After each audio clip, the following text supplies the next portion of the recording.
about ready?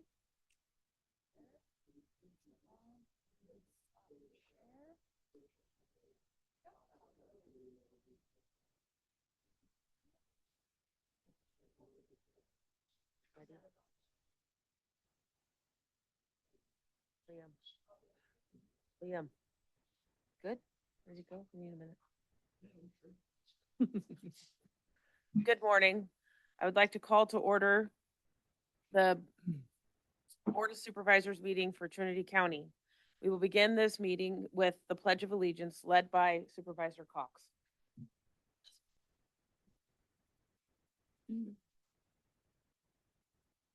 I pledge allegiance to the flag of the United States of America and to the republic for which it stands, one nation, under God, indivisible, with liberty and justice for all.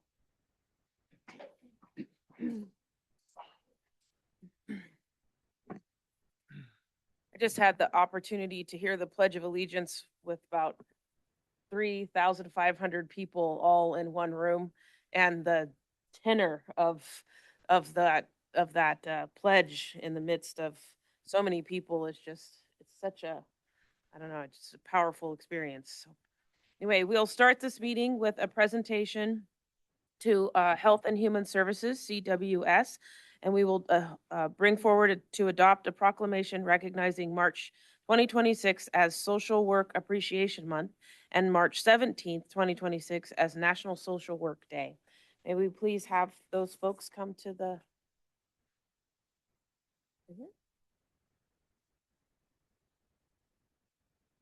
Good morning. Good morning, Chair and members of the board. I'm honored to stand before you today in recognition of Social Work Appreciation Month. This month gives us the opportunity to acknowledge the extraordinary work of our county social workers, professionals who serve children, families, older adults, and vulnerable community members with skill, integrity, and compassion. Across our community, social workers step into complex and often heartbreaking situations. They meet families in moments of crisis, when a child's safety is uncertain, when a family is struggling with poverty, substance use, mental health challenges, or when an older adult needs protection and support. In these moments, our social workers bring calm to chaos. They bring knowledge of the law, best practice, and community resources. Most importantly, they bring humanity. In child welfare, social workers work tirelessly to keep children safe while strengthening families whenever possible. They facilitate child-family team meetings, support relative caregivers, partner with community partners, ensure children and families have a voice in their own case planning. Their work is demanding, emotionally complex, and often unseen by the broader public. Adult services social workers respond to reports involving allegations of abuse, neglect, or exploitation of elderly and dependent adults. In addition to investigating these reports, social workers assess client needs and connect individuals with available community resources who may not otherwise know how to access these, such as Medi-Cal, in-home support services, and assistance with Social Security benefits. Social workers also serve as advocates for elders, dependent adults, working to ensure their safety, promote independence when possible, and improve their overall quality of life. Social workers are investigators, advocates, coordinators, counselors, and problem solvers. They balance legal mandates with compassion. They make difficult decisions guided by policy, ethics, and a deep commitment to doing what is right for the individual and families they serve. They often carry heavy caseloads, respond after hours, and continue showing up because they believe in the mission of public service. During Social Work Appreciation Month, we acknowledge not only the challenge of this profession, but the profound impact it has. Every safe reunification, every stable placement, every youth who graduates despite adversity, and every elder who remains safely in their home is a testament to the dedication of these professionals. On behalf of our department, I want to express sincere gratitude to each of our social workers. Your resilience, professionalism, and compassion make a difference every single day. Thank you for taking the time to recognize Social Work Appreciation Month and to honor the individuals who serve our county with such commitment and heart. Thank you. I will read into the record the proclamation of the Board of Supervisors of Trinity County, recognizing March 2026 as Social Work Appreciation Month and March 17th, 2026 as National Social Worker Day. Social workers uplift, defend, and transform.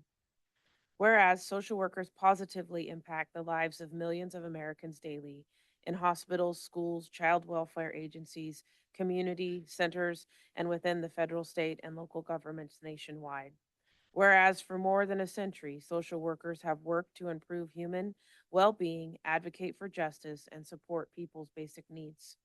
Whereas social workers select this profession out of a deep commitment to help uplift, defend, and transform the lives of people and their families and communities. Whereas on 2026 theme, Social Workers Uplift, Defend, and Transform shines a light on the resolute spirit of social workers who transform lives while bringing hope, healing, and justice to the communities they serve, especially in times of profound change and challenges. Whereas social workers follow a code of ethics that calls on them to stand for equity in every community, uphold human dignity, and fight injustice. Whereas social workers are on the front lines defending vulnerable populations while uplifting vital social safety and programs and ensuring the rights of everyone.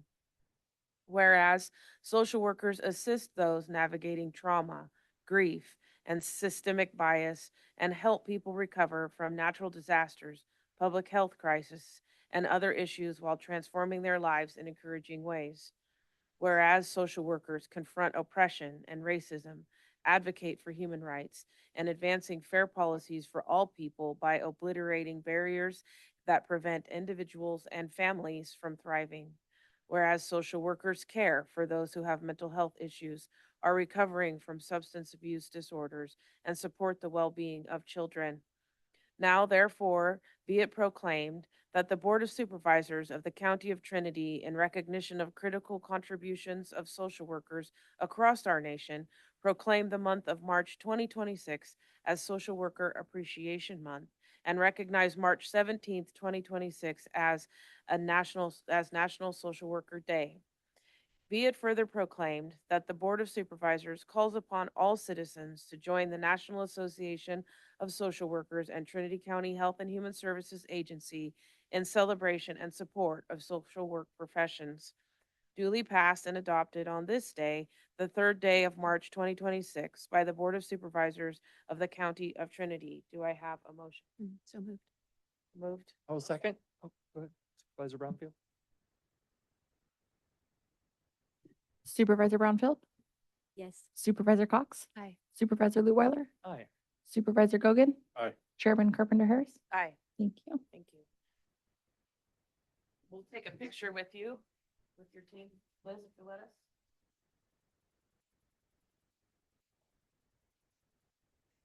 Thank you, kind sir.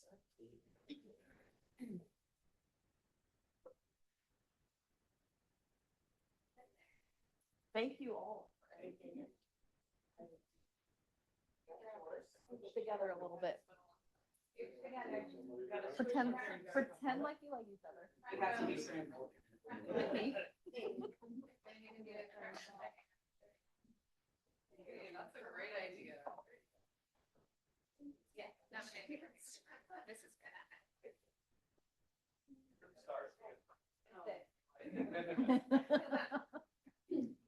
Or we need two more. I was gonna let the stars at the show.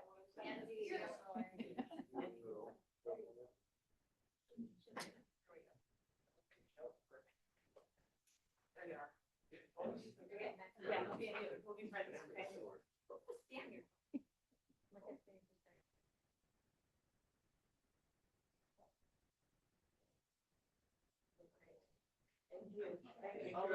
Stand here. Thank you.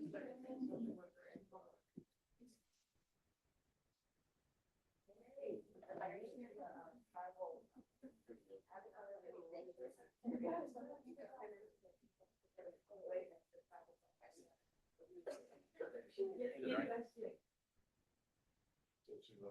Yeah. Not me. Not you. She had some excuses about it.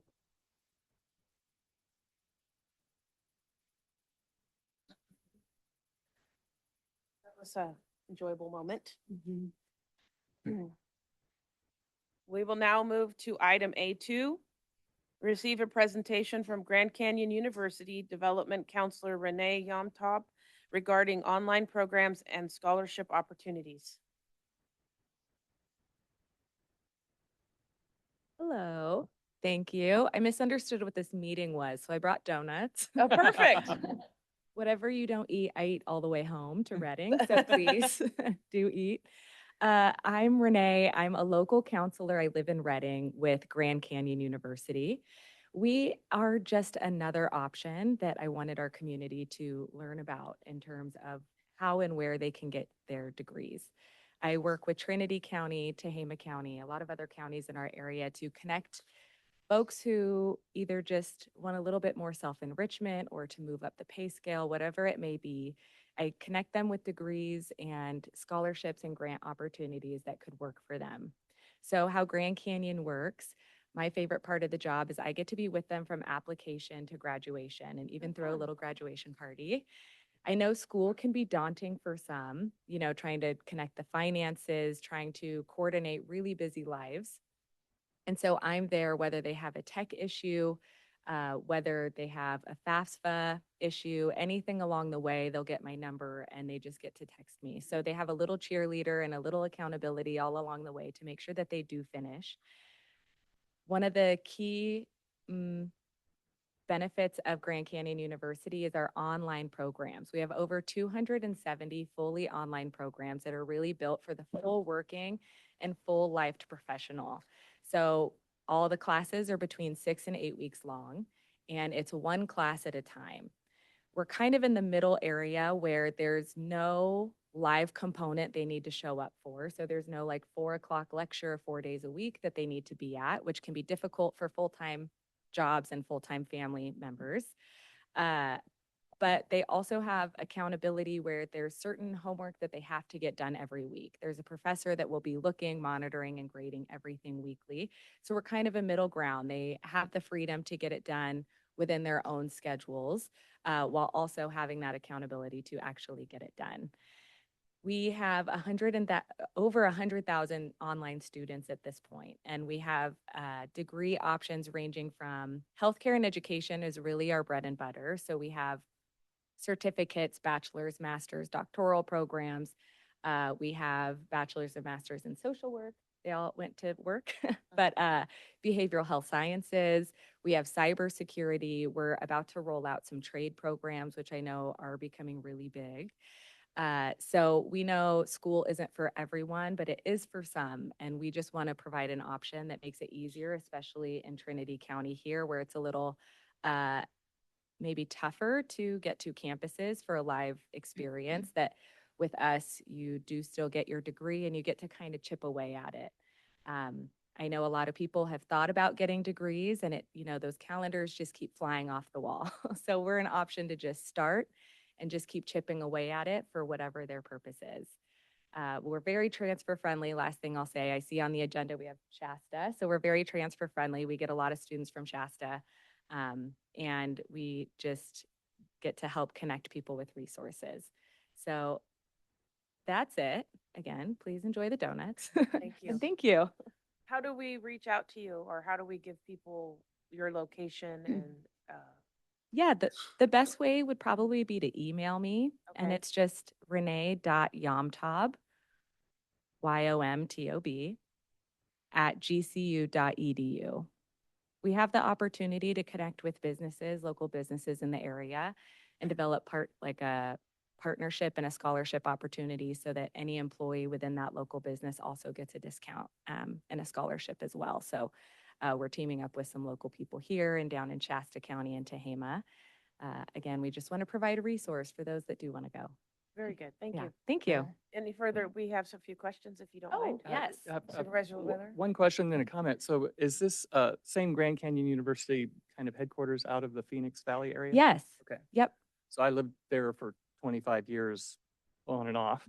and currently work actually still for Arizona State University. Oh, nice. But I just wanted to echo what you said, because when I was coming up in my career, I kept trying to get a master's degree, Mm. but I also kept moving. Mm. And this was back in the day. Mm. So I would have to start over almost, there Mhm. wasn't transfer friendly and there weren't these kinds of options. And the closest I came was University of Phoenix Mm. for a while, provided some of the same kind of approach, the 6 weeks at a time, one course at a time, Mhm. and I did that for a while, and finally I just said, you know what? I think I'm done. I'm good. But it was the only way that really could work for me. So I'm really thrilled to see what has happened with Grand Canyon University over time. I know it's expanded so much, and 100,000 students. I had no idea. Yeah. That's fabulous. So thank you for what you do. And it's also very cool to hear that they have sort of this advocate that can walk alongside them in the process, because it's an unusual process, and that's really neat. So thank you. Thank you. Yeah. Anyone right. else further questions? Okay. Well, thank you so much for Thank you. coming, and we may be in contact. All right. Thank you all. Okay, we will move on now to item A3. Receive a presentation from Shasta College Superintendent President Frank Nigro, and developments of Shasta College and introduction to trustees Debbie Bourne, representatives of Shasta College Board of Trustees, Area E, which is Trinity. So welcome. All right, thank you so much for having us here. It's good to see you all, and I think I met most of you except for you two there, so maybe at some point later. Again, my name is Frank Nigro, and I have been Superintendent President of Shasta College since July of 2024, but I've been an employee at Shasta College since 1997. I was hired there as an English teacher, was coming back home from me, grew up in the town of Paradise, and wanted to come back to the North State. So moved into administration about 14 years ago. The reason why we're coming up here is to give you some updates on the college, but actually this was a brainstorm of our trustee for Area E, which is Trinity, and that is Debbie Bourne. She wanted to meet some people. And so I said, well, I'd like to meet some people too. So Okay. I said, let's see if we can get on the agenda for the Board of Supervisors. So I'd like to bring Debbie up here, first of all, to introduce herself. Well, hi.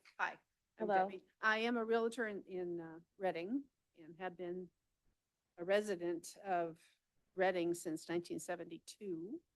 And before that, I was from the Bay Area, but we spent our summers up here, especially up in Coffee Creek. Oh, okay. So I'm very familiar with this area and Lewiston, and just wanted to make sure that kind of understood what was going on up here as far as education availability for opportunities for young people, older people, whatever, just those opportunities are very important. And it was interesting to hear about Grand Canyon. So, but I'm glad to be here, and hopefully if there's any questions or anything we can help with. Okay. If you have questions, we're here to help. Good, thank you. Thank you, Debbie. And I also want to bring up another trustee who also joined the Shasta College Board of Trustees very recently, December 2024. This is Mr. Jim Middleton. He's for a different representation area, but Jim is just trying to learn more about our district. It's a very big district. So if I could bring Jim up here for a minute, just to introduce himself. Morning. Yeah, I'm trying to learn as much as I can about all of our areas. I represent actually eastern Shasta County. It goes all the way over to the tip of Modoc, but I'm very familiar with this area. I grew up in Reading.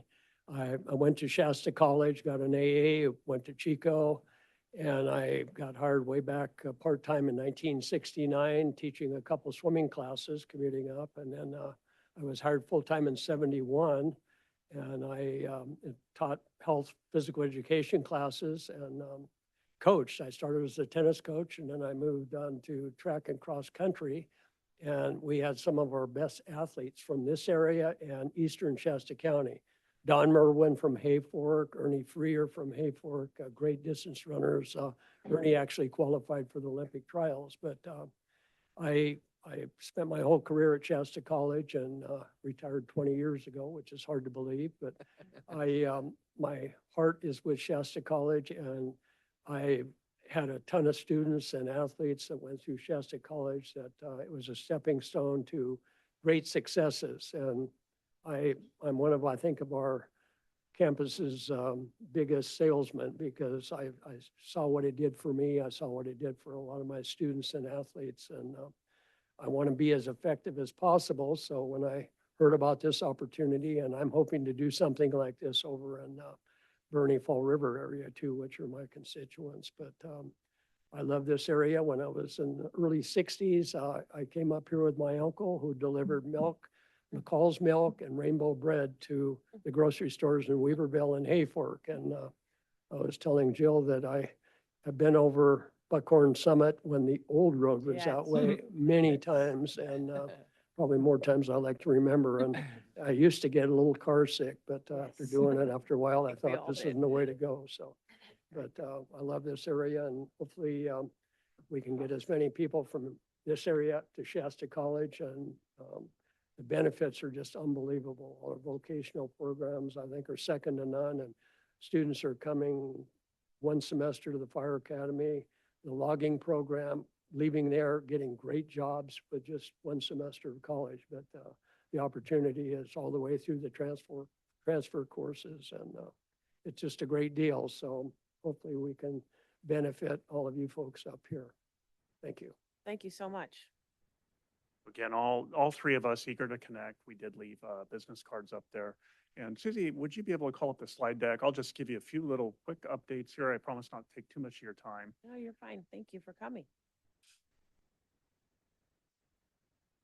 So next slide, please. Just a few things that have been happening at the college. If you click accreditation, we were reaccredited just about a year ago for the full reaccreditation. Second time in a row that this happened.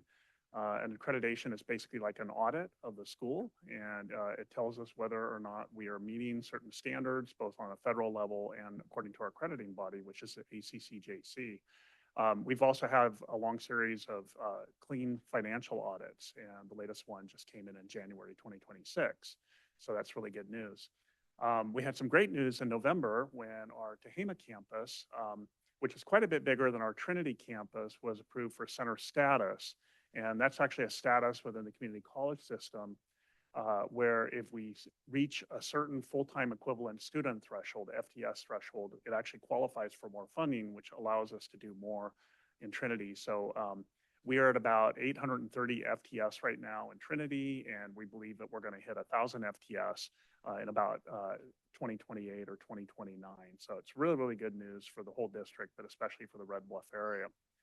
Just click one more time, please. And then another really nice update I want to give you is that our enrollments, which took a huge hit during the pandemic, most of the North State schools did. In fact, all of them did. Some of them were up to 40, 45%. Shasta College was more like 20, 25%. It was a long road back. We have seen multiple semesters of increased enrollment since then, and I'm happy to report in fall 2025, we finally surpassed our 2019 levels of enrollment. So we are back to full enrollment. And we're still growing. This spring, we still have a positive semester in terms of enrollment growth. So next slide, please. I wanted to give you some updates on Trinity because we are not just Shasta College. We are the Shasta Tehama Trinity Joint Community College District. Trinity is a big part of that, obviously. And something I always like to highlight to people about our work in Trinity is we do a lot of dual enrollment, and we're trying to do more. There are 8 sections at Trinity High School and Hayfork High School. They are serving 62 students this semester. We also have students in Trinity County, another 280 students who are taking classes through a variety of modalities. This could be online classes. Some of them are actually coming to our campus, or they're taking something called online facilitated classes. So we are really pushing towards something called CCAP agreements, which lets students in the high school take up to 15 units per year. It's a really, really good thing for them. And with the CCAP courses, they are also sequenced in such a way that they fit into a specific educational pathway. So they're not getting any wasted units there.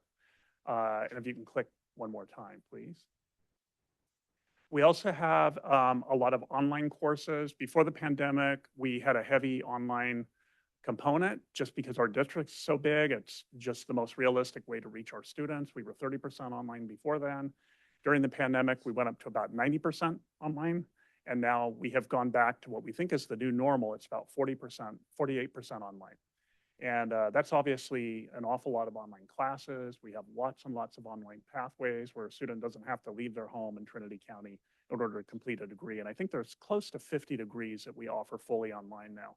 I do want to mention that a lot of our courses on the Reading main campus are also something that they were not before the pandemic, which is that they are mixed modality classes or hybrid classes. They have very robust online components. So what this means in reality is you could have like a chemistry class, a general chemistry class, where the lecture components are delivered entirely online, and then the lab is delivered face to face. So what that means for a Trinity student is instead of going down to Reading twice a week, they can now go down once a week.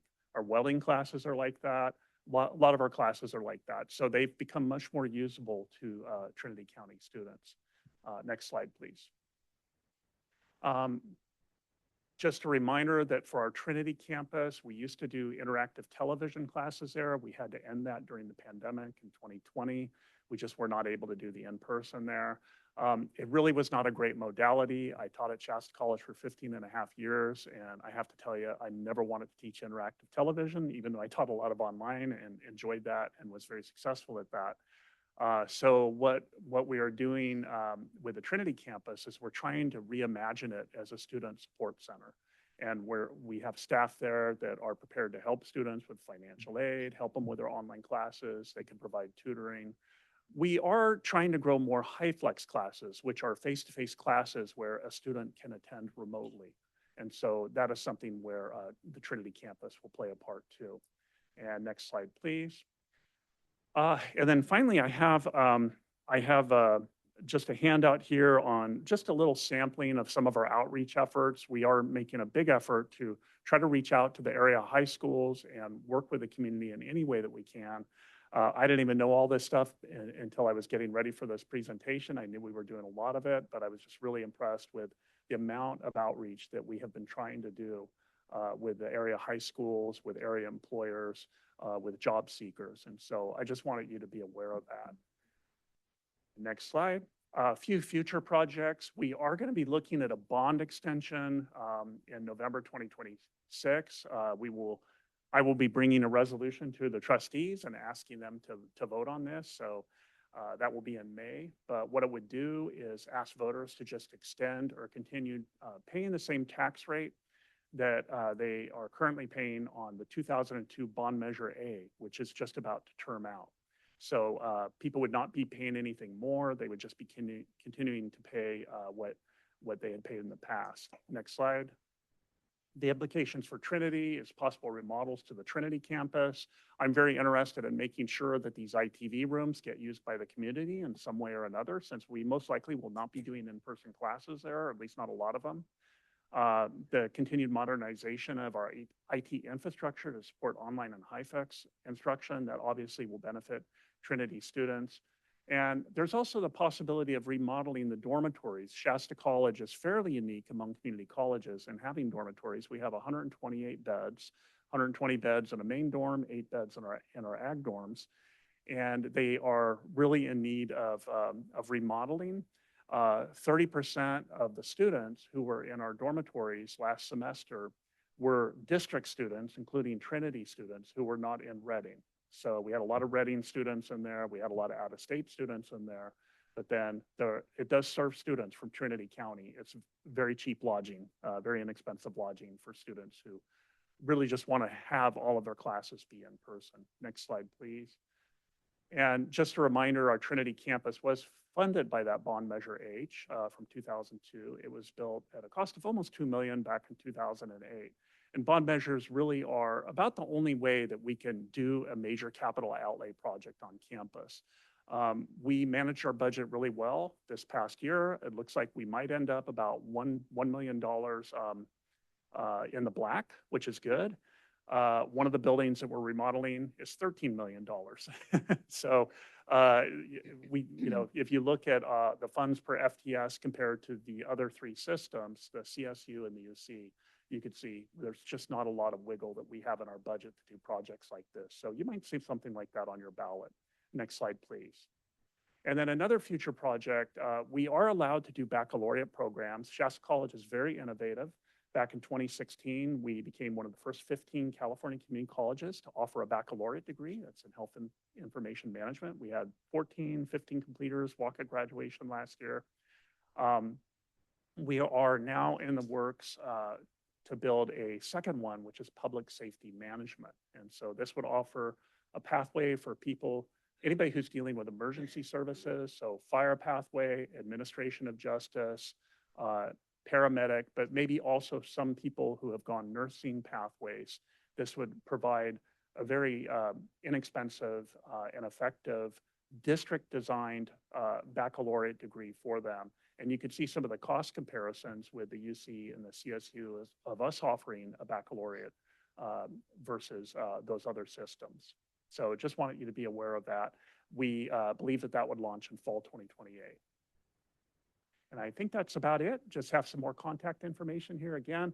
I also put on the name of Billy Miller. Billy Miller is actually the administrator in charge of our Trinity campus, but he splits time between Red Bluff, Bernie, the Shasta College main campus, the Shasta College downtown campus, and Weaverville. So he's not always there, but he comes by as often as he can. I don't know if you've met him before, but he's an absolutely wonderful dean, and he's probably the first place to reach out if you have some request or some issue. So anyway, that's it. Thank you so much for your time. We really appreciate you giving us a few minutes here to. If you share have with time you. for questions, we may have a few. Do we have any questions from the board? I just want to make a couple of comments, if I could. First of all, to just thank you for being here with us and folks introducing themselves and understanding. It's nice to put a face with a name to know who our contacts are to reach out to. Shasta College, we are huge fans of Shasta College, and if you have been paying attention for the last decade and a half-ish, the improvements that have been made to this campus and to the course offerings and to the flexibility and to those accommodations for students who need them, and whether that be a personal thing or your life situation, in my opinion, have been the assistance that you receive when you just inquire is people bend over backward for you to help you out. And I just am so grateful that we live in the area that we do and that our students have this opportunity. I have students in my own piano studio who are utilizing your high school program in order to start getting that taste of college early. And I just can't say enough. Our Department of Transportation wants to remind people that Trinity Transit provides free bus rides to Shasta College students, drops them off first and picks them up first. And so that collaboration to help kids get what they need, all students get what they need. So that's my little pitch over here in your corner to say thank you for all that you do. Appreciate that. Yeah. Comments? Yeah. Supervisor Wiley? Again, thank you all for coming up. I will say, I think because of the association with Arizona State University, I keep more up with some of the stuff than I otherwise would. And I had just seen a post the other day where that president was focused on the evolution that needed to take place in universities and colleges to meet what are needed by employers today and by the people coming into the programs. And when I was commenting on that post and sharing it on LinkedIn, I almost said, I wish I had now, but I was going to try to incorporate something about Shasta because as Supervisor Cox said, we've had a decent amount of exposure to members of your team. Mark Andrasky is the person that I probably have dealt with the most. And I'm continually impressed by the level of innovation and very thoughtful, targeted approach. It's not, here's what we have to offer, how can you use it? It's, what do you need? How can we make that happen in your arena? And I've just, like Supervisor Cox said, very impressed with that. And so I appreciate it, and that we are really blessed to have you here as a partner. Thank you very much. Yeah, we really pride ourselves on our innovation, and we're probably one of the few community colleges. We actually have a cabinet level position in innovation. It's Dr. Kate Mahar, who has really established a national reputation at this point for some of the things she's done to serve adult learners. She's very, very focused on rural communities too. And she's actually doing quite a bit of research on that. But, thank you so much for your comment. And to your point, if there are things that we're not doing, that's part of why we're here today is just, please talk with us and let us know. And we can't promise you we'll get you exactly what you want, but what we will do is we will explore it and we'll look into it. I love it.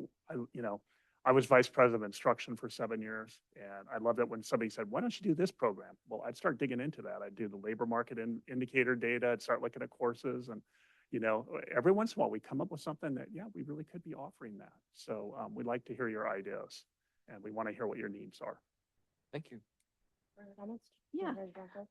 So the outreach I love, because when you have rural communities like this, right out of high school is where you catch kids to focus, and Shasta, the community part of this gets them into something that they can study and learn if that's what they like to do, and it keeps their nose in the right direction to keep them in school. And I think education is the key to Absolutely. keeping kids focused and get them successful in life, especially rural kids that just don't know what they want to do. It's nice to be able to guide, and put them right in a place where they go, oh, okay, I have to focus on this for the next 2 years or 4 years yet. So I'm a big advocate of outreach to these high schools, because I think that's where you. Yeah, and it's really a two-way. Thank you for that comment. It's really a two-way outreach. We've been having a lot of Trinity students come down for FFA days and CTE days, and it's really wonderful. But dual enrollment is such a powerful thing, to have the opportunity to earn college credits while you're finishing high school, and it's free. Yeah. I mean, it doesn't cost Wonderful. anything for the students. Textbooks are free. The success rates are off the charts for the dual enrollment students. And, it's just, I just keep thinking, boy, I wish they had that in Paradise when I was growing up there. Mhm. You have a comment? Okay. I'll just close with this. We have a young man in my community who's graduating with both his AA and his high school diploma Oh. on the same day. And awesome. was a quick scoop up. Simpson scooped him up real quick. So it is possible. A lot of the students that are within the families that my life is, associated with are doing dual enrollment, and it is a very wonderful opportunity. It kind of just greases the skids for them to get right into the college mode. I will say you were asking for items of interest. For a period of time, I was working on workforce development within the agricultural community, specifically, but in conversations with people in leadership all over the whole spectrum, one of the things that employers are concerned about is the lack of soft skills. Young people do not know how to properly answer a telephone, to take notes, to stand up when your hand's being to shake hands, introduction, proper clothing attire for work. And some of those just very, very like things that when I was a kid you grew up with, those are not just so ingrained anymore. And so having those entry level personal leadership, so that they can rise to the occasion and take advantage of these opportunities and present themselves in a way that will cause them to have success. And so anyway, that's something that so many employers have mentioned that to me, and it may be something to consider. Yeah, it doesn't matter where I go in the country. I hear that from, every district, every employer. That's what they're looking for. And we have put some things in place that are helpful in that regard. We have these student development courses that are often taught in the high schools, and they focus on some of those elements. But thank you for that. I will take that feedback back to my. Yes, etiquette, district. I guess, is the quick word for it. Well, thank you so much for coming, and we thank you for your presence in our town and in our county. And we will continue our relationship with you as we move forward. Thank you. Thank you so much. Please reach out. And I'm going to excuse ourselves. We're going to go to our Trinity campus right now. Oh, and perfect. Take a look there. But we really appreciate the time. Thank you so much. Yes, thank you. Thank you. Good to see you all.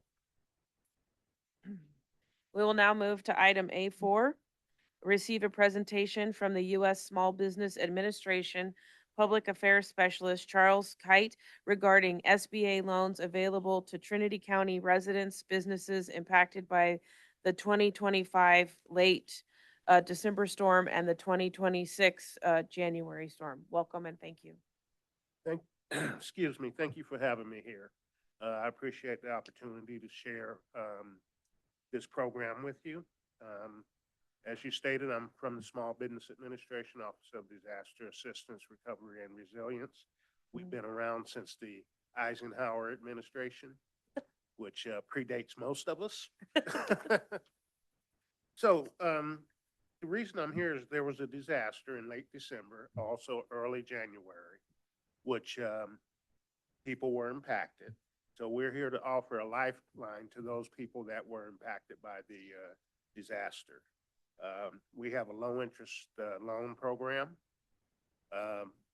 that covers businesses, homeowners, renters, nonprofits, as well as faith-based institutions. Those interest rates for businesses are 4%, and that's a fixed 4%. The terms can be up to 30 years. For homeowners, it's 2.6 and a quarter. And for nonprofits, it's 3.6 and a quarter. It's based on your substantiated losses.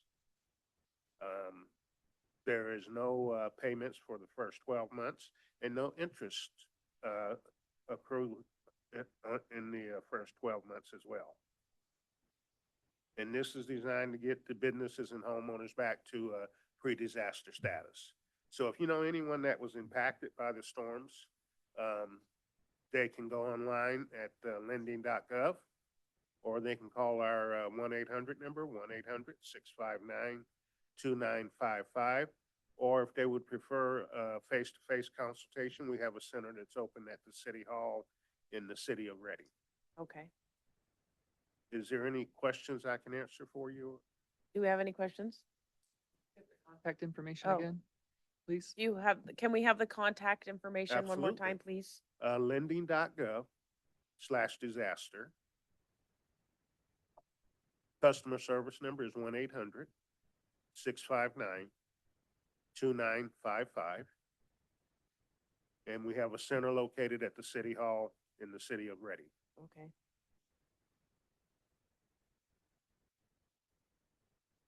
Thank you. Do we have any questions of the board?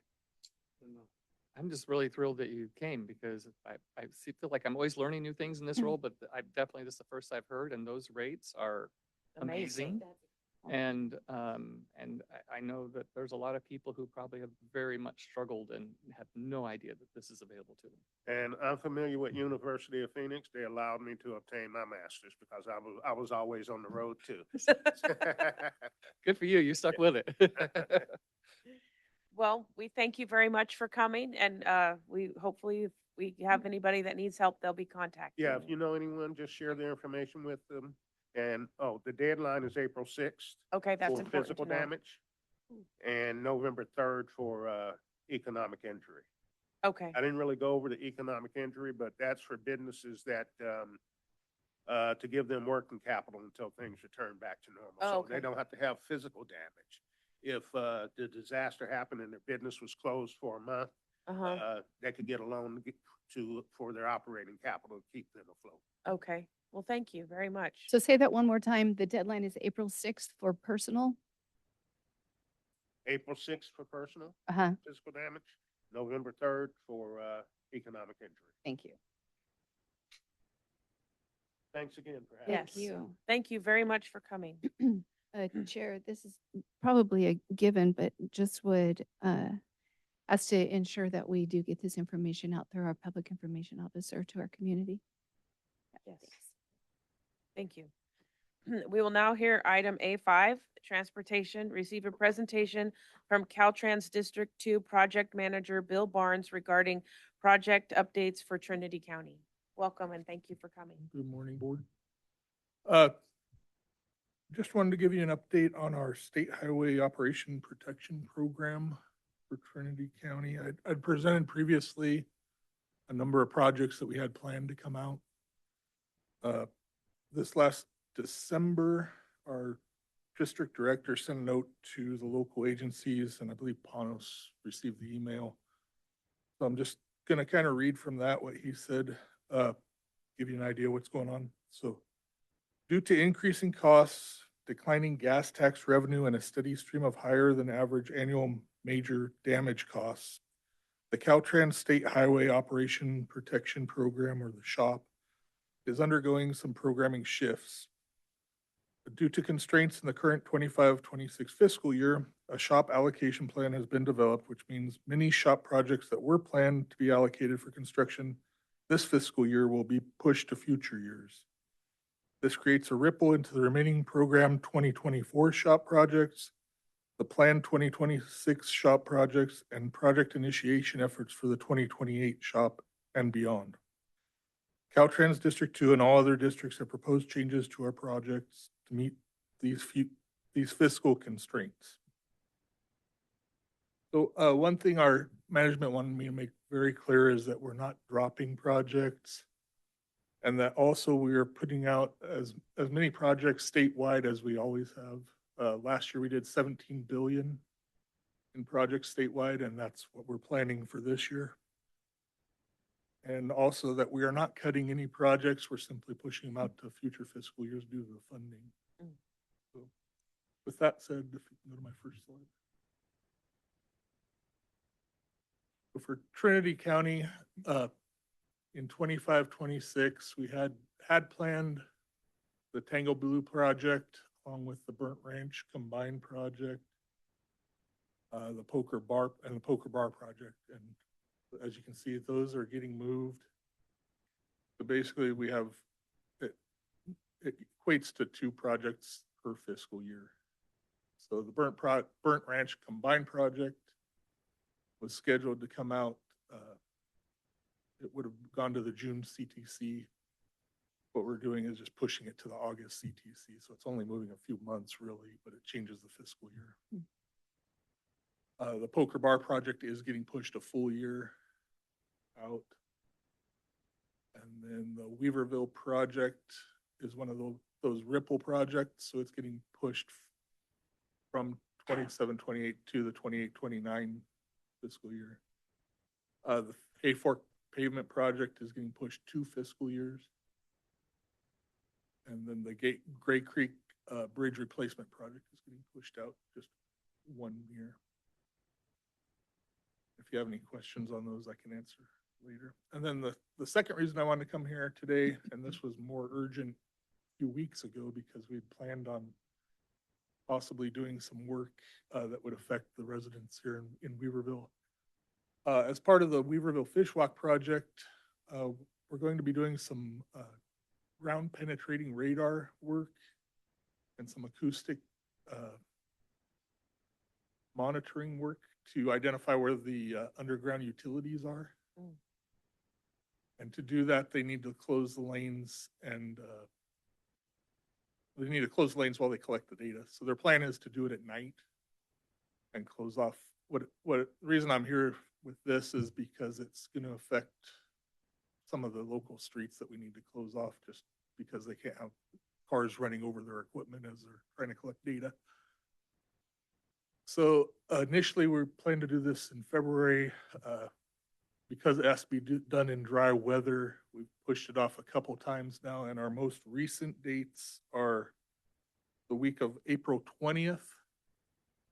We're planning to start with, it'll be a date during the daytime, they'll have some of the shoulders closed possibly to collect the data. But you'll also may see a weird looking van driving back and forth through town, and they have a trailer that they tow behind them that collects the data. And then the following week, the week of April 27th, there'll be 3 nights where they'll have the 2 roads there. I believe it's Garden Gulch and I'm not sure what the name of the other one. To the south of Sydney Gulch there is. Oh, Minor Street, worded on my slide. So anyway, that's the plan. If you want to go to the next slide, this is a slide that kind of shows the equipment that you might see around. So if you see these people and wonder what they're doing, they're not poisoning anybody or doing anything detrimental. They're just trying to collect data. It's an alternative to us having to bring out a contractor with a backhoe and actually dig holes to find these.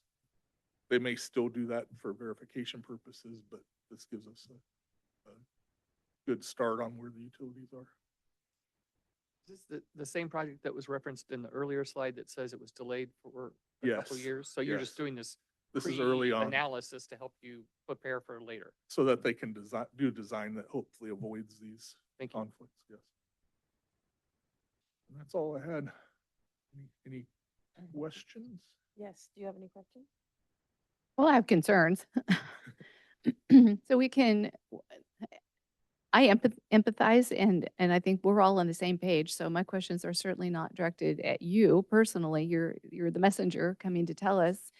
But when we say that nothing is really changing, but we are pushing projects way forward because of the loss of gas tax revenue and so forth,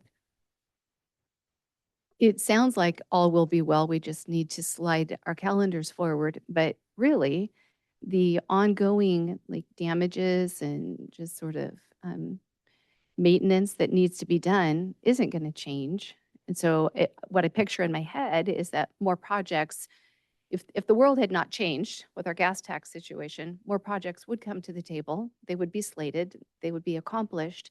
Now we're in a reduced revenue status where we are pushing what we had slated forward in order to get them done. But I'm just thinking in the larger context, I just sense a concern about what does this mean as we look forward in the years to come.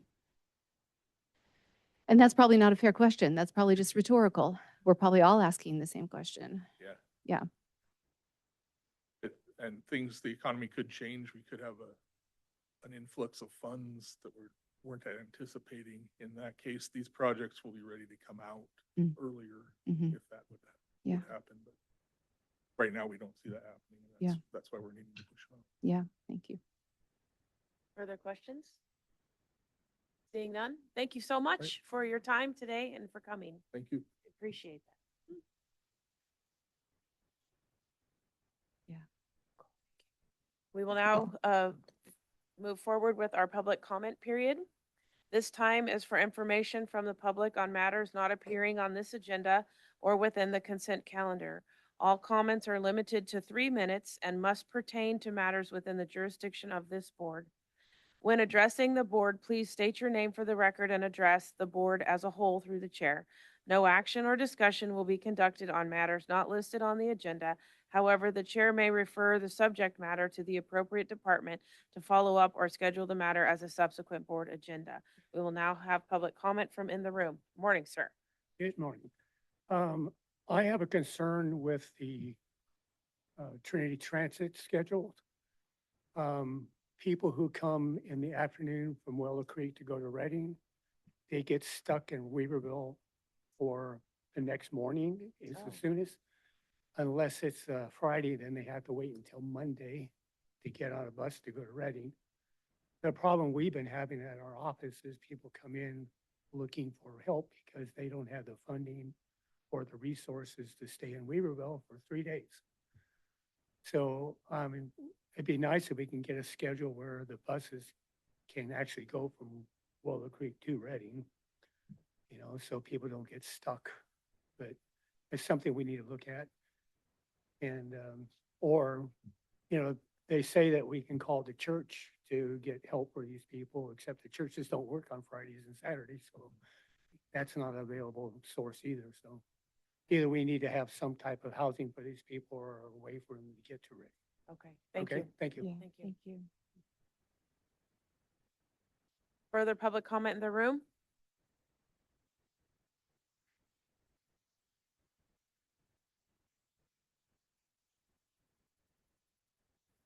Good morning. Good morning, Chair, Supervisors, staff. Dan Trujillo, Weaverville. Democracy, as you know, is not defined by voting alone. It's defined by the exercise of meaningful public deliberation. The legitimacy of a governing body does not come simply from holding office or complying with minimum procedural rules. It comes from demonstrating openly and visibly how decisions are formed, weighed, debated, and justified. Public deliberation in this sense is not ornamental, it's structurally necessary. And when significant decisions are shaped outside of public view and then presented to the community as finalized outcomes, the public is effectively reduced to spectators. This is not participation, its ratification after the fact. And over time, when deliberation repeatedly occurs outside of open sessions, three consequences are likely to follow. First, public trust will erode. Residents begin to assume that input does not meaningfully affect outcomes.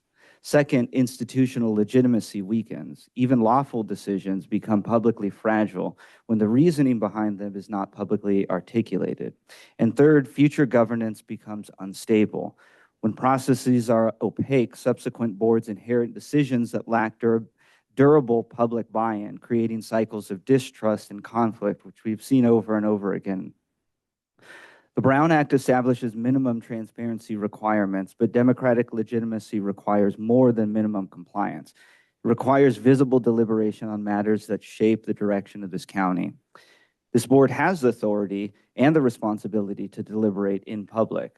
When it chooses not to, particularly on consequential governance decisions, it signals that discussion is something to be managed rather than to be shared. Democratic leadership is not just about the decisions that you all make. It's about whether the public can see how and why those decisions were made. Transparency and deliberation are not burdens. They are the source of your authority. Thank you for your service and thank you for your attention. Any further public comment in the room?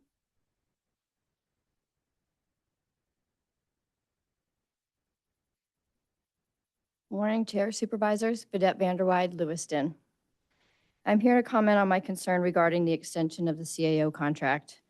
Let me begin. Point of order, you can make public comment on that when that item is on the agenda. Perfect, will do. So this is for something that's not on the agenda. Any further public comment in the room on items not on the agenda?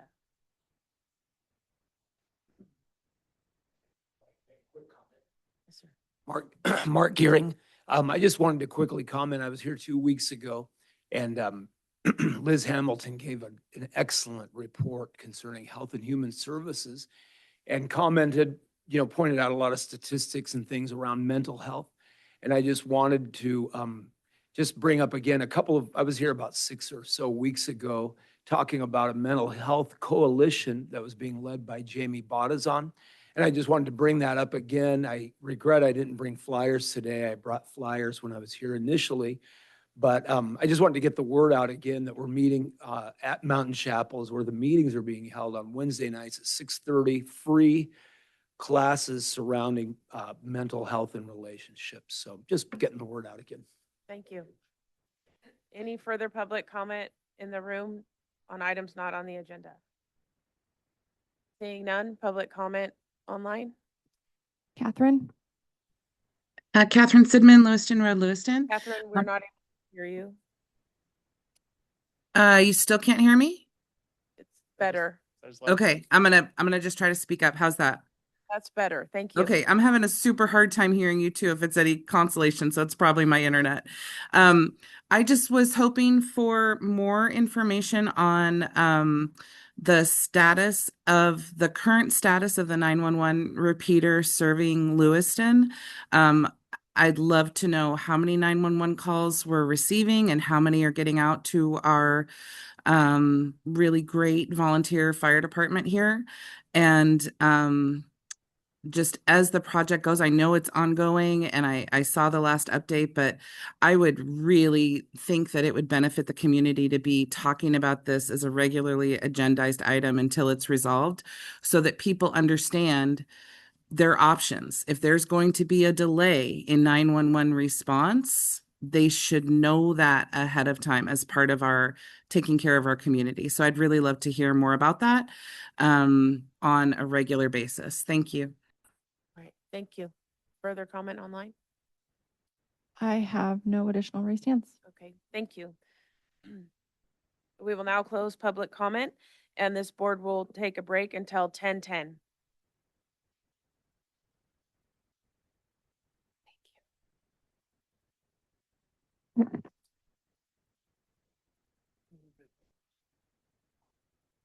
They were just laying here. She was one of those trustees.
Welcome back. We will now proceed forward with reports and announcements. We will first hear any reports from our department heads in the room.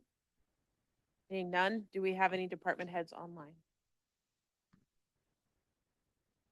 I see none unmuting or raising their hands. Okay, I'd like to remind the community that the department head reports are posted on their individual departments' websites, and those are available for a full read if you wish.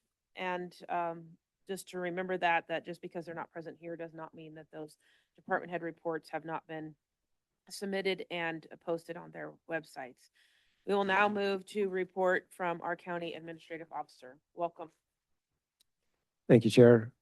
I got a couple comments on the emergency communication system. First off, Sheriff Saxon's was not able to be here today because of some other commitments, or he'd be providing this update. So I'm going to provide it in lieu.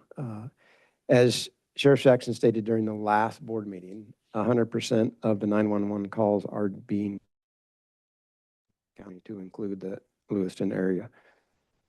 There is a recognition of issues with Lewiston Fire, and some specific workarounds are in place.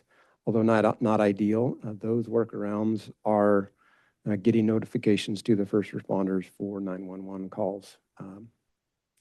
And as requested, as part of the last public comment, and what we've talked about in here before, we will be providing updates to the board and public as frequently as updates are available on this topic. It may not be every meeting, but it will be very, very often.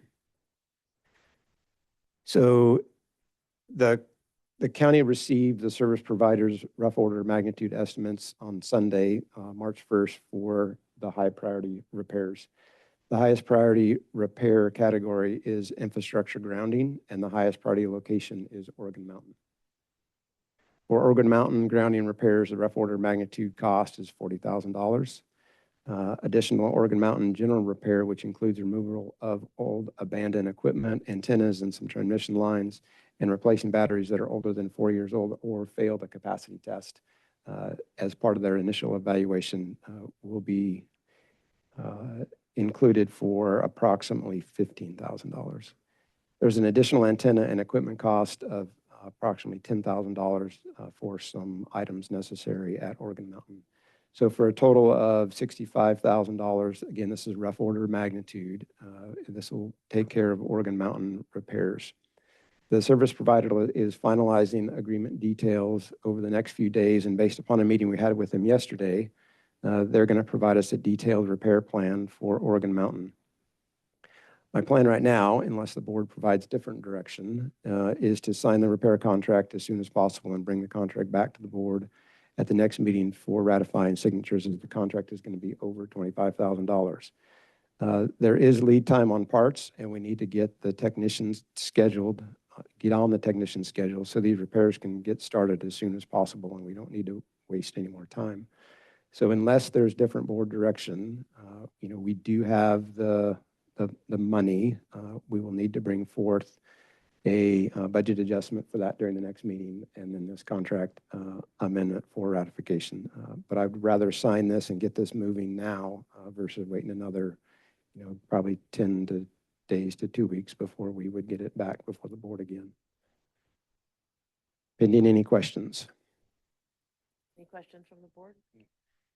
Is it the privilege of the board to move forward on this request? Yes. Okay, Liam is a yes. Supervisor Lutwiser is the yes. Supervisor Bromfield, Supervisor Cobb. Okay. Myself, all confirmed direction is given.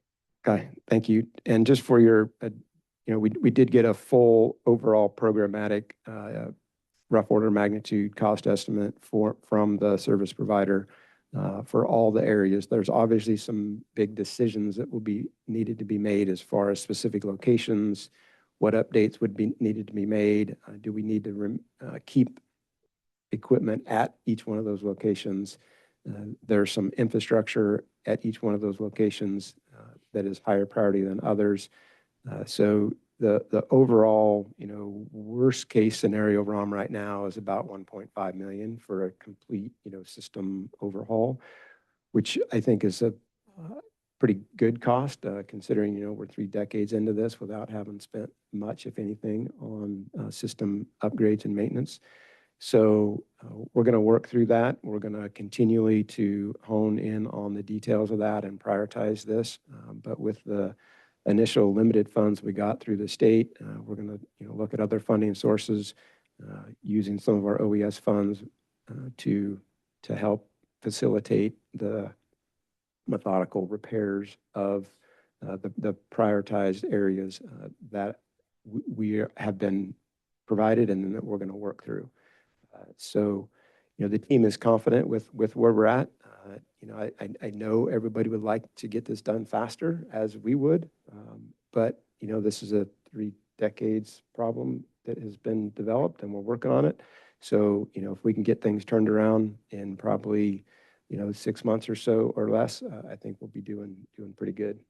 So more information will be coming at future meetings, and we will update as we have more information. Thank you. Any comments or questions regarding that? Great to see that we have something to act on. Are you complete? Thank you. We will now move out of County Administrative Officer reports to reports from the members of the Board of Supervisors.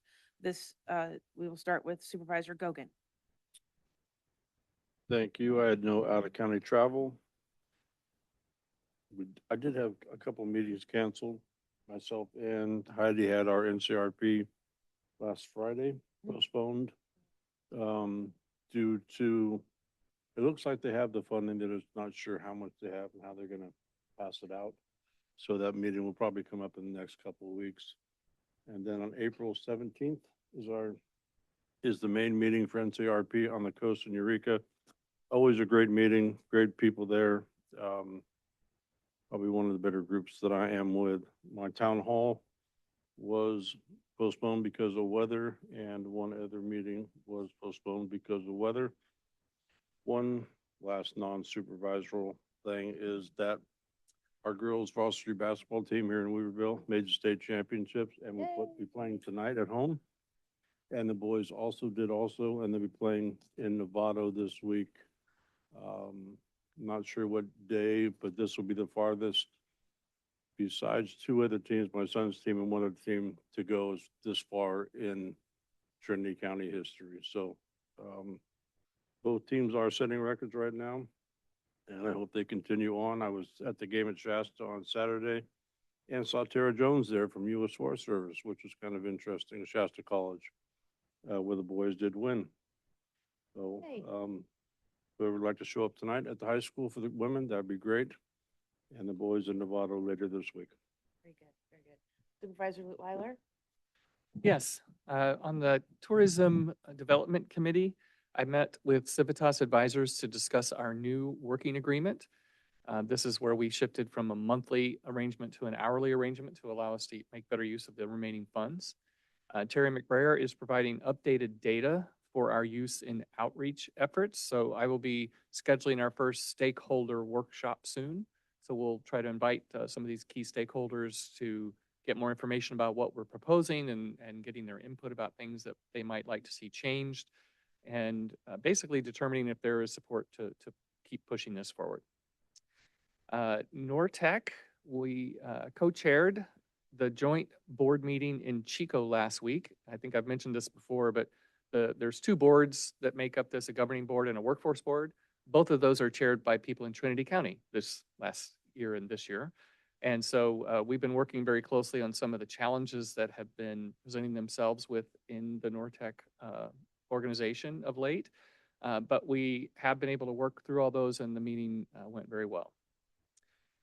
The emergency communication system, I just wanted to comment that I've been staying in touch with Trent as he was available. He was out for vacation for a little bit, but Sheriff and Brian and Michael Catoni, and also visited with the Lewiston Volunteer Fire Department Chief and previous chief. And we talked about a few different things, and we did come up with a solution that they have implemented that is a stopgap measure, but it's something. And so there is a method now that automatically texts everybody on the volunteer fire department. So it's not as it should be. It's not the radios working every time like we want them to be, but it was something to help keep things moving forward. So just a lot of effort continuing to make the best of the situation and protect lives. Behavioral Health Advisory Board attended the February 18th meeting. I am now the chair of that board for the remainder of 2026. And more exciting, Isabella Main, the youth representative from the high school, is now our vice chair. Yeah, it's really great to see our youth stepping up like that, and you know, great experience for her, and also she just brings a lot of passion and drive to it. So it's really fun to see. Economic development. We kicked off the planning process for this year's Economic Summit. Last year was in Lake County. This year will be in Humboldt County. And so we're already talking about what that will look like and when it will happen. It's currently planned in October. And there's already a few things that we've tentatively put on the agenda that Trinity can participate and be represented in. And final thing is the CSAC new Supervisor Institute that I've mentioned before. The first committee meeting that's being pulled together to update that program is scheduled for later this month in Sacramento, so I'll be heading down the hill for that. That's it. Thank you. Supervisor Brownfield? Okay, so no out-of-county travel. I met with the Health Collaborative on Zoom, and that is they're doing some wonderful work with mobile units. Their dentist mobile unit is almost ready to go. They're just trying to find a dentist.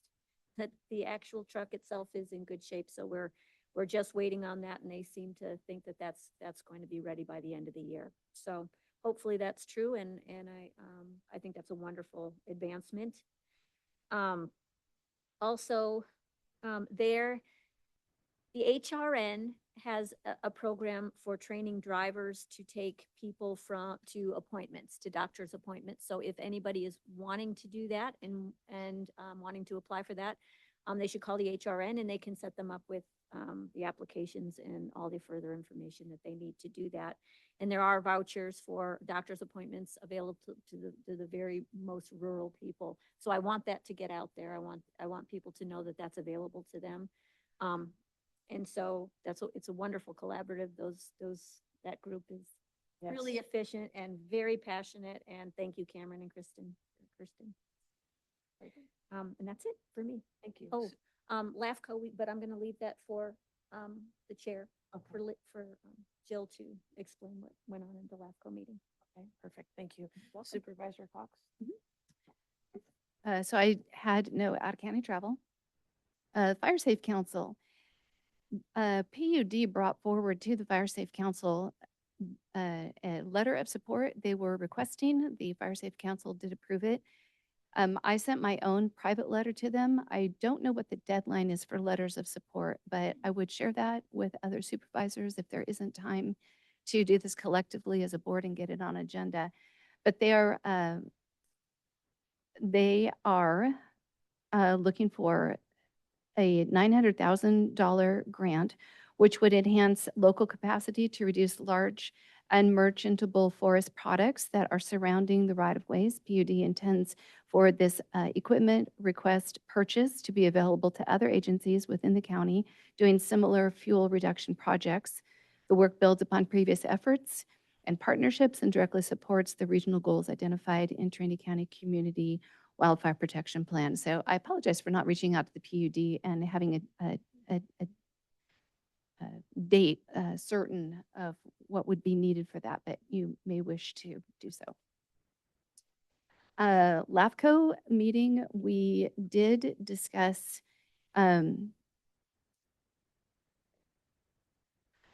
it's kind of early in the process to talk about what our fire districts need for support going forward. So it was an overall presentation from the executive director looking at what funding provisions could look like going forward. And I think just really more on that to come unless Supervisor Brownfield wants to do a little deeper dive at this time. I am privileged to move forward as chair on that committee for another year. And I also participated in a training. It's a kind of a LAFCO 101, kind of a high overview, but it is a good reminder of not only the responsibilities, but the opportunities that are available through LAFCO in order to better enhance our communities, our services. When they look at spheres of influence, to not look at them as, sort of the police are coming to look. They are saying our boundaries, working well in conjunction with neighboring services that are being provided, and are we going about the services in the best and most efficient ways possible. First Five Commission. There's a couple of things I just want the community to be aware of, and also to just do a little bragging on some services that are going on there that are not necessarily readily seen by all. They don't apply to all, obviously, First Five. We have received continued funding on our Office of Traffic Safety Program for fiscal year 25-26 and have applied for the funding for fiscal year 26-27. As a part of that grant, First Five will be developing and holding parent, caregiver, community education classes regarding the safe transport of children 0 to 8.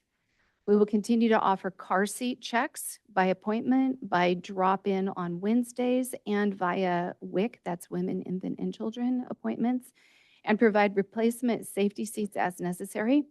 We plan to hold 2 large community events before the end of the grant year in October and would like to do them regionally. One was done in Southern Trinity in September at a community event on the Van Dusen School campus and had a large turnout. They are exploring Burnt Ranch and Trinity Center for this year's event locations.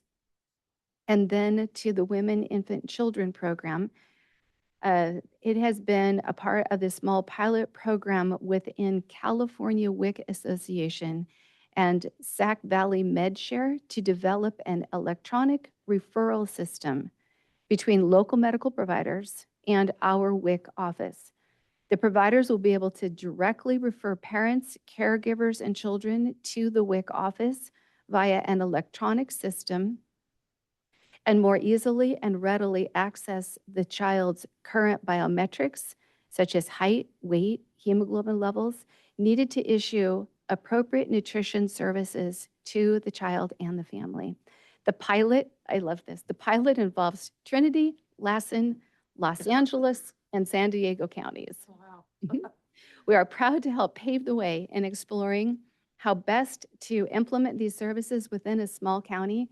Our WIC program continues to receive national and statewide recognition for excellence, with our most recent award being at the best of small counties statewide in recertification of infants over the age of 1 for continued WIC services, highlighting the value of our families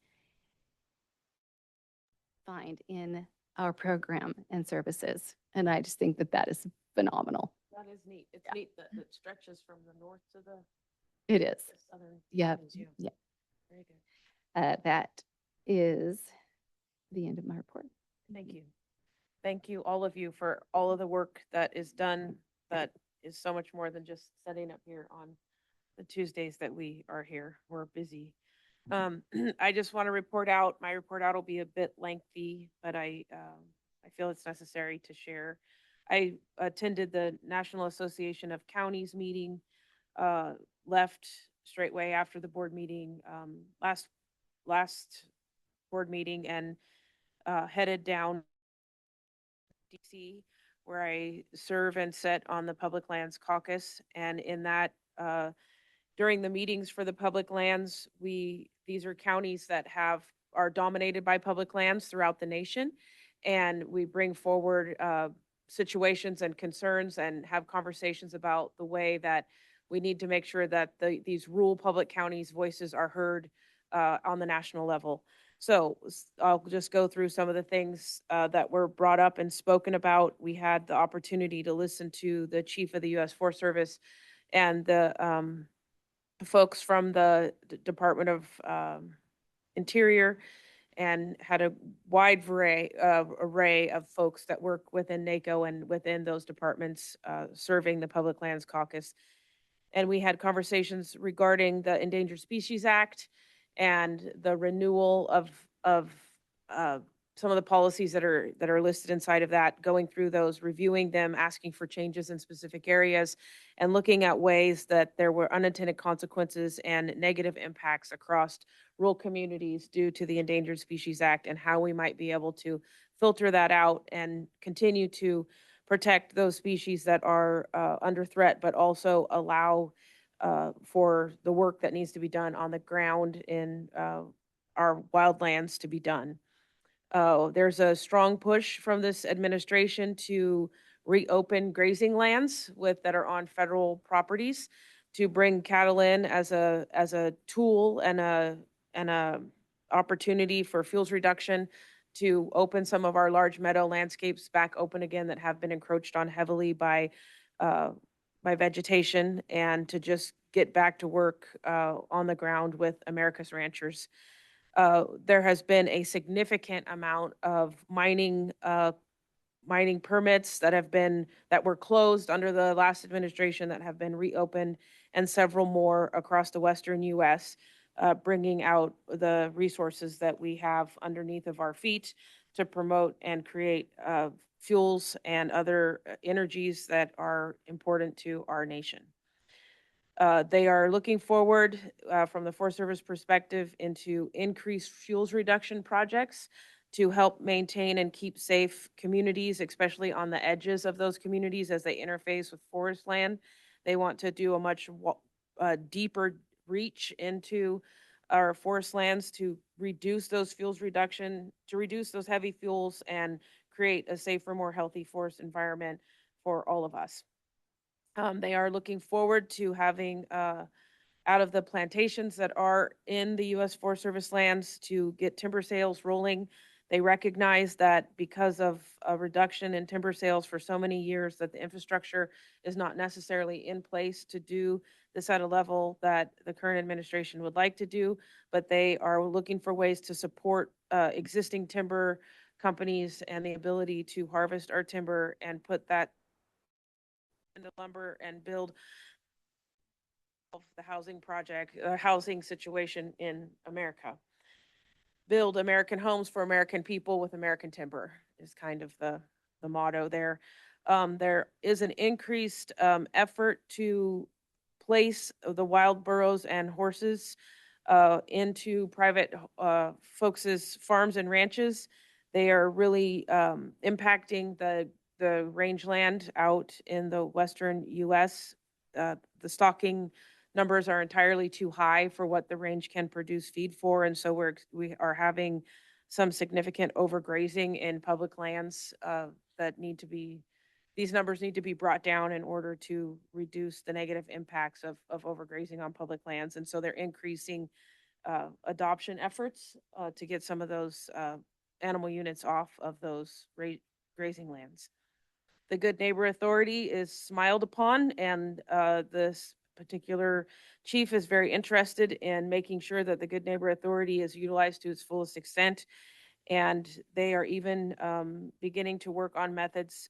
And we heard this from the chief when he was here, but it was reiterated in the meeting that they want to really start to look at how they can help county roads departments with even infrastructure and restoration and maintenance on those county roads that lead to gateway communities or to highly used trailheads within the forest systems. They recognize that without those county roads, people cannot get to those Forest Service lands, and they want to help make sure that they are supporting the counties that support the utilization of forest lands as part of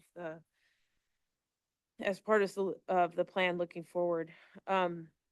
I do want to say that with great pride, Trinity County was mentioned numerous times by the chief himself during the presentations to the public lands counties as a county that has done an excellent job of collaborating with multiple agencies and organizations within our county, our collaborative, as well as our RCD and the Watershed Center, and the great work that's being done between the county itself and the Forest Service with Good Neighbor Authority and working together behind the scenes to make sure that we are serving both our county and the Forest Service is getting the work done for us.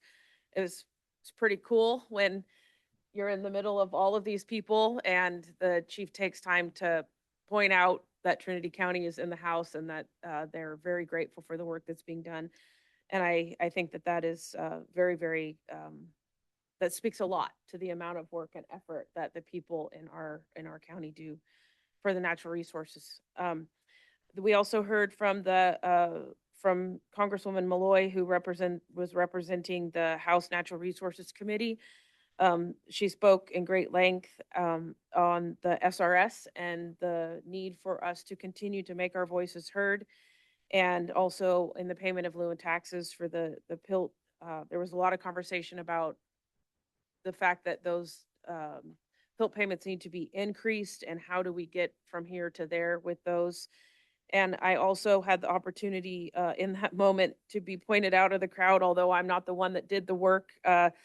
Congresswoman Malloy said, when you want to know how to get things done and you want to see a rural county move mountains, you look at what Jamie Green done with the Secure Rural Schools Act, and you will see a tiny county out of the mountains of Northern California push and push and push until things were heard and their story was made very, very clear in the halls of Congress and in the Senate. And so I kind of felt like, wow, this is a really cool feeling to hear and to see that. I mean, we're a very, very small county and we're very rural, and the national head is like looking at us saying, what are you guys doing over there? Because people are talking about you. So shout out to Jamie Green once again for his efforts there. We have been invited by every single person who was both in the Congress and the Senate that spoke to us to please let them know, and they want to hear our story. They would love it if more counties could come into the fly-ins when they're working on PILT and SRS to tell the story in the halls, so that people who have no comprehension of the PILT or SRS can begin to understand how those work and how they impact rural counties in the West. So I thought that was that's an invitation I'm going to take up. And then in the Rural Action Caucus, there was a lot of conversation again around the Department of our roads and how our DOTs are struggling with having enough funding to maintain our county roads. There is some conversation rolling around the topic of counties getting the money straight from the feds down into our accounts without going through the state, to try to make sure that more of that money actually hits the counties rather than being filtered through the state, where the state takes off a portion for administration costs. Of course, the states aren't super excited about that, but the county people are, because it would be a more direct hit when we do receive funds from the federal government. So that's something that the RAC is working on, and they're also working on making sure that as some of these larger data centers look for lands, and those lands sometimes are in rural communities, that they are buttressing and supporting rural counties to make sure that their voices are being heard and that the people of those counties are being recognized, so that these large data centers don't just appear in your rural community. And because they do take up an excessive amount of water and power themselves. And so part of the concern is we want to be at the table when these conversations are being had about the utilization of lands around our rural communities. So that is a commitment that I have heard out of the Rural Action folks, and working that through NACO. We had the opportunity to hear directly from Robert Kennedy. He spoke at length at the health and wellness of this nation, and the concerns that, as they look into the health and wellness of our young people, the concerns that are rising to the top, and really glowing concerns. There's a nationwide push to reduce screen time with our youth. And there is a deep concern that we are graduating young people who are not even physically fit enough to pass the entrance physicals to go into the military if they want to. that we have chronic obesity among our young people. And he is working really, really diligently to try to push forward the reduction of the availability of highly processed foods on our campuses around the country. They are currently redoing military mess halls. You veterans may know that food at military bases is not the greatest, and they have had in the mess halls that they have been able to make the changes in. There has been almost 100% increase in soldiers coming in to eat food on base rather than going off a base, since they have done some of the projects that they are working on to make our soldiers healthier.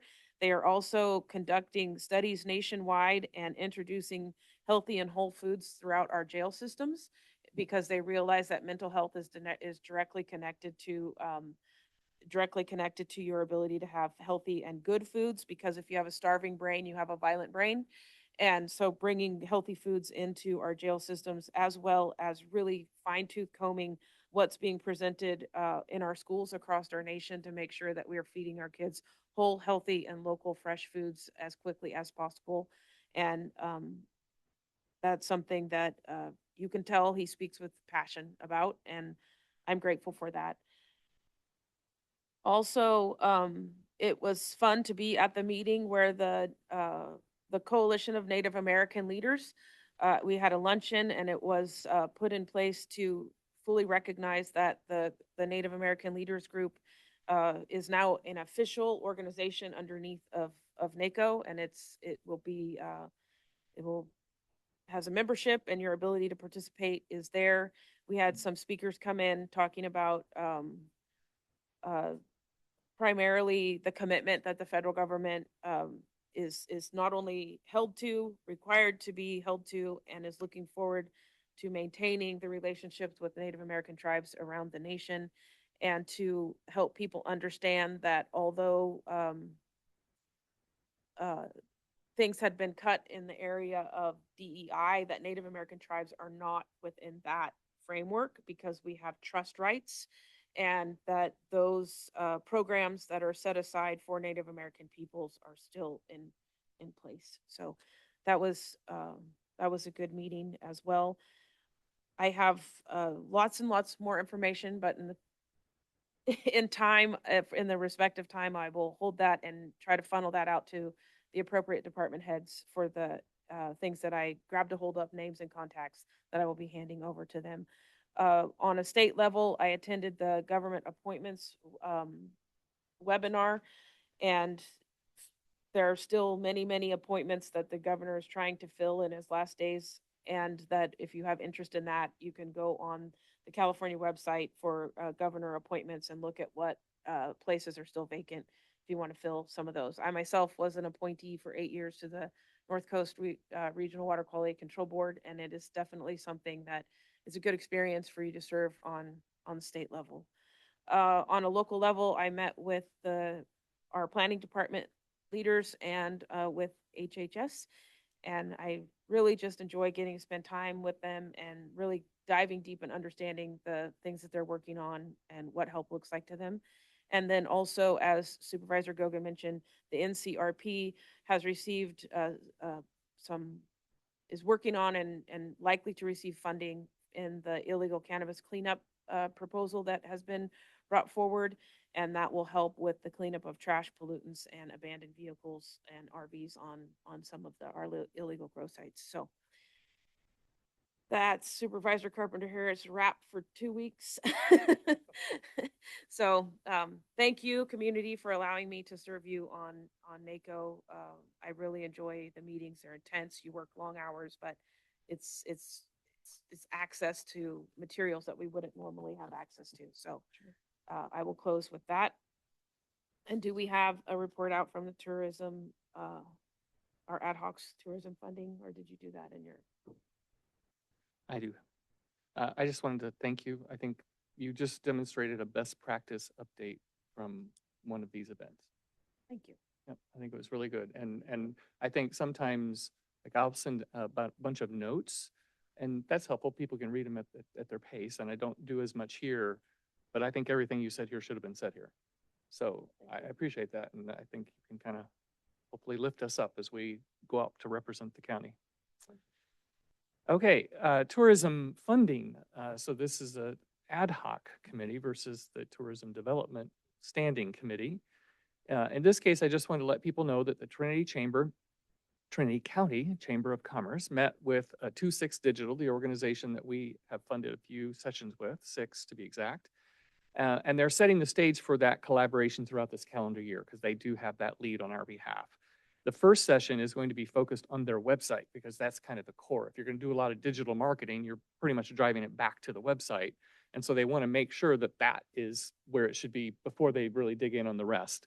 And so that will happen first, and then they will start to schedule the other sessions. And then I did want to acknowledge Chase forwards us emails all the time, and one of them that came through was a wonderful letter of support regarding the funding provided for the Ruth Lake Summer Festival, where they basically were thanking the board for providing that funding because it really set them up for success. Very good. Thank you. We will now move to our consent calendar. These items include routine, non-controversial matters and will be acted upon by the board by one roll call motion. If a member of the public has any questions or comments on the items on the consent calendar, they may provide them now. A member of the Board of Supervisors may request an item be pulled or considered separately. Do we have any public comment in the room on the consent calendar? Seeing none. Do we have any public comment online on consent calendar? I have no raised hands. Thank you. Do you have an item? I wanted to pull D4. I'm sorry. Good No, you're morning. fine. How are you? Board. It's not ready yet. Okay. so I didn't get in under the deadline to pull it, so I apologize. Okay, thank you for that. Thank you. Recognized.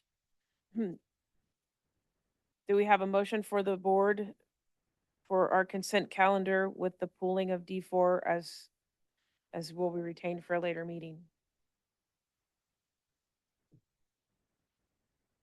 I'll approve the consent calendar minus D4. Do we have a second?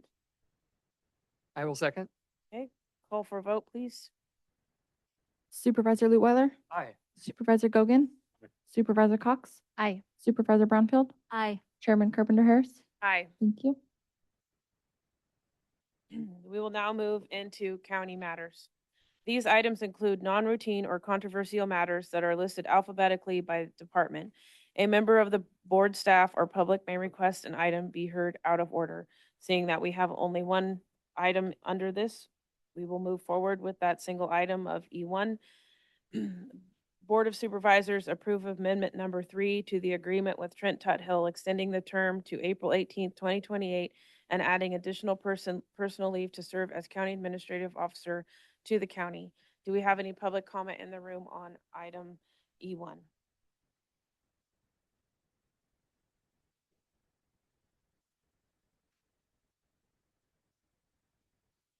Good morning, Chair, Supervisors, staff. Dan Trujillo, Weaverville. I'm here to speak on item E1, which asks the board to approve Amendment 3 to the employment agreement with Trent Tuthill, extending the term through 2028 as County Administrative Officer. This is not a routine item. It formalizes long-term executive authority in the county's chief administrative position. The CAO is not an elected representative. The CAO does not derive authority directly from voters in that sense. Instead, the CAO's legitimacy flows from this board and from the public's confidence that this board conducted a transparent, reasoned, and accountable selection process. Yet the interviewing, performance, discussions, and deliberations surrounding the position have occurred entirely in closed session. The public has not heard the criteria used. The public has not heard competing visions debated. The public has not heard an open explanation of why this contract extension through 2028 is in the county's best interest. When an appointed executive position is insulated from public deliberation, the legitimacy of that position becomes procedurally thin. That's not a reflection on any individual here. It's a structural issue with this board. An elected supervisor answers directly to voters. An appointed administrator answers through process. When that process is not visible, accountability becomes indirect and fragile. Approving this amendment without open discussion of performance standards, evaluation metrics, and strategic expectations risks undermining the authority of the very office that you all are being asked to extend.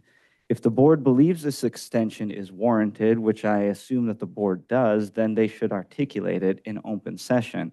The reasoning, the benchmarks, and the governance goals that justify your decision. That strengthens both the office of the CAO and the county. If the board is unwilling to do that, then postponing this vote to allow public deliberation would demonstrate institutional confidence rather than weakness. Without it, this board, future boards, and the county as a whole inherits not just a contract, but a legitimacy problem. Thank you for your service and thank you for your attention. Thank you. Is there further public comment in the room? Again. Morning, Chair, Supervisors, Vidette Vanderweide, Lewiston. I'm here to comment on my concern regarding the extension of the CAO contract. Let me begin by saying I'm not surprised by this administration's actions. Across the country and down to local jurisdictions, public confidence in governance is deteriorating quickly. Not because people are irrational, not because transparent, but because transparency too often gives way to inconsistency. And when the people a system is built to serve feel removed from the process, they notice.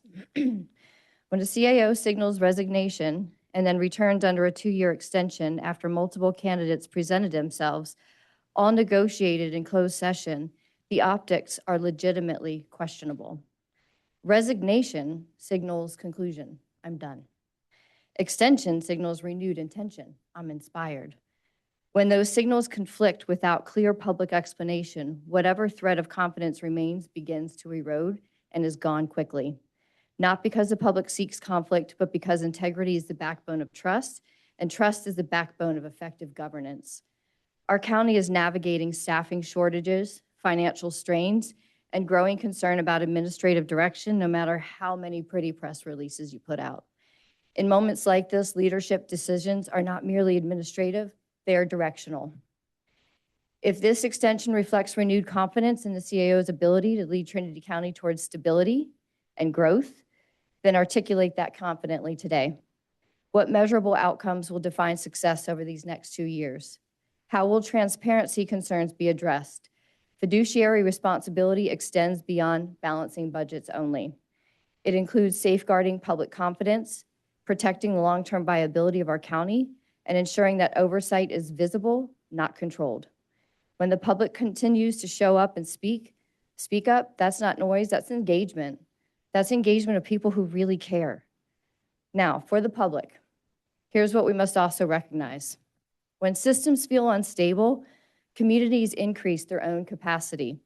Over the past year, I personally have developed the Rooted Network, a civic framework focused on strengthening local leadership, constructive dialogue, and economic resilience from the ground up.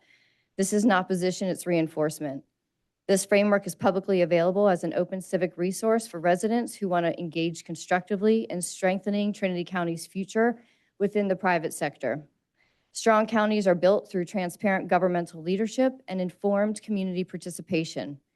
If that partnership weakens, the community does not go silent, it organizes intentionally. It builds accordingly, and it strengthens itself. Opacity weakens this process. Transparency strengthens it. What's your legacy going to be? You going to strengthen Trinity County, or are you going to weaken it? Thank you. Any further public comment in the room?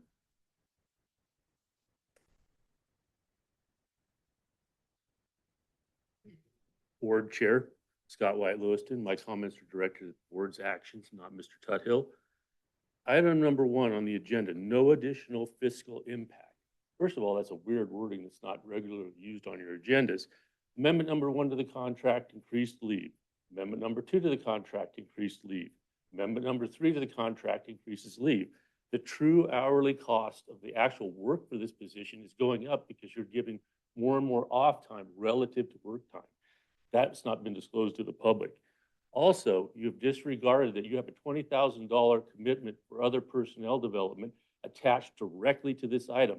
That is not disclosed in your agenda. That is terribly misleading to the public. Number 2, Staff report, page 1. Throughout this period, the board has remained genuine in its commitment to the process, ensuring transparency and fairness. Anybody can say that. Doesn't necessarily make it true. If it was true, why does the board have to try to convince us it's true? And then only here at the very end of this process did suddenly the guy who's not even out of the process, not even involved, not coming back, suddenly is going to be offered the job. Wow, where was that disclosed to the public?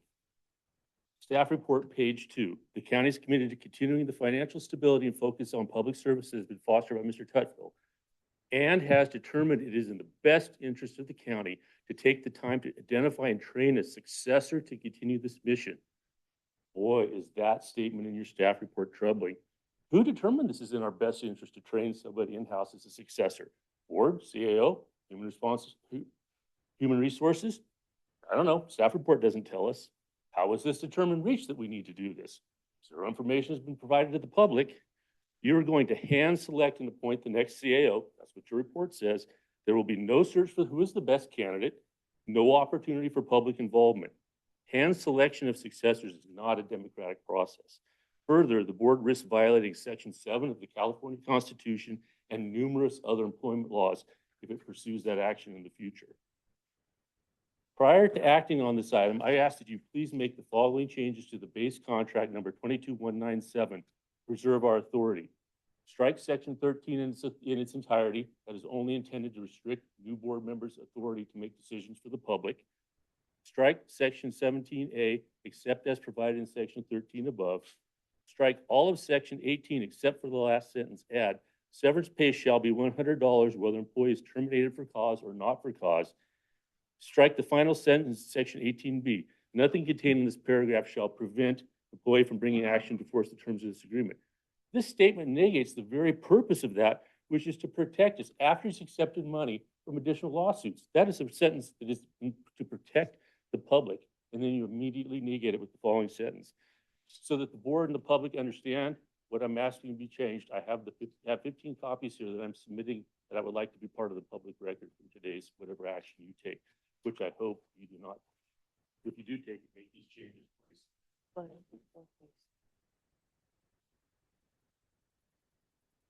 Is there further public comment in the room?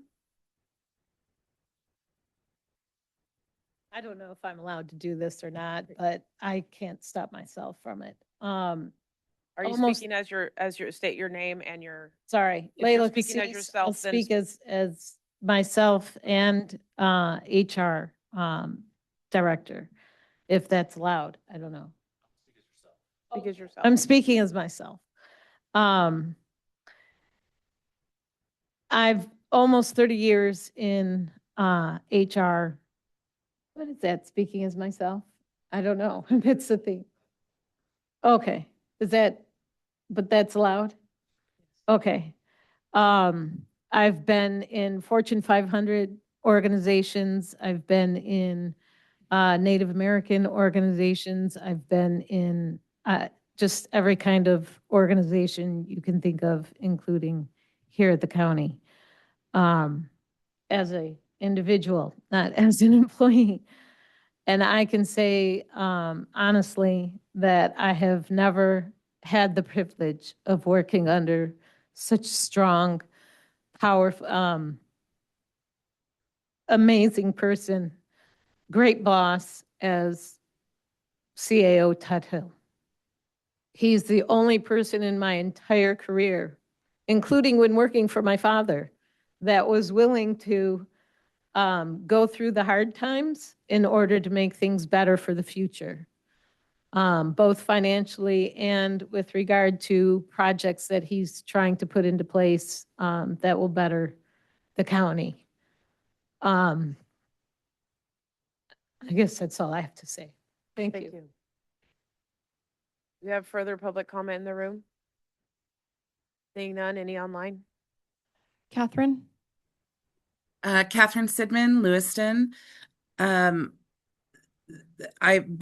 so glad for the last comments that we just heard. And I think that that sort of endorsement of the current CAO would beg the question why this contract is written in such a way that a future board doesn't really have the option of changing direction.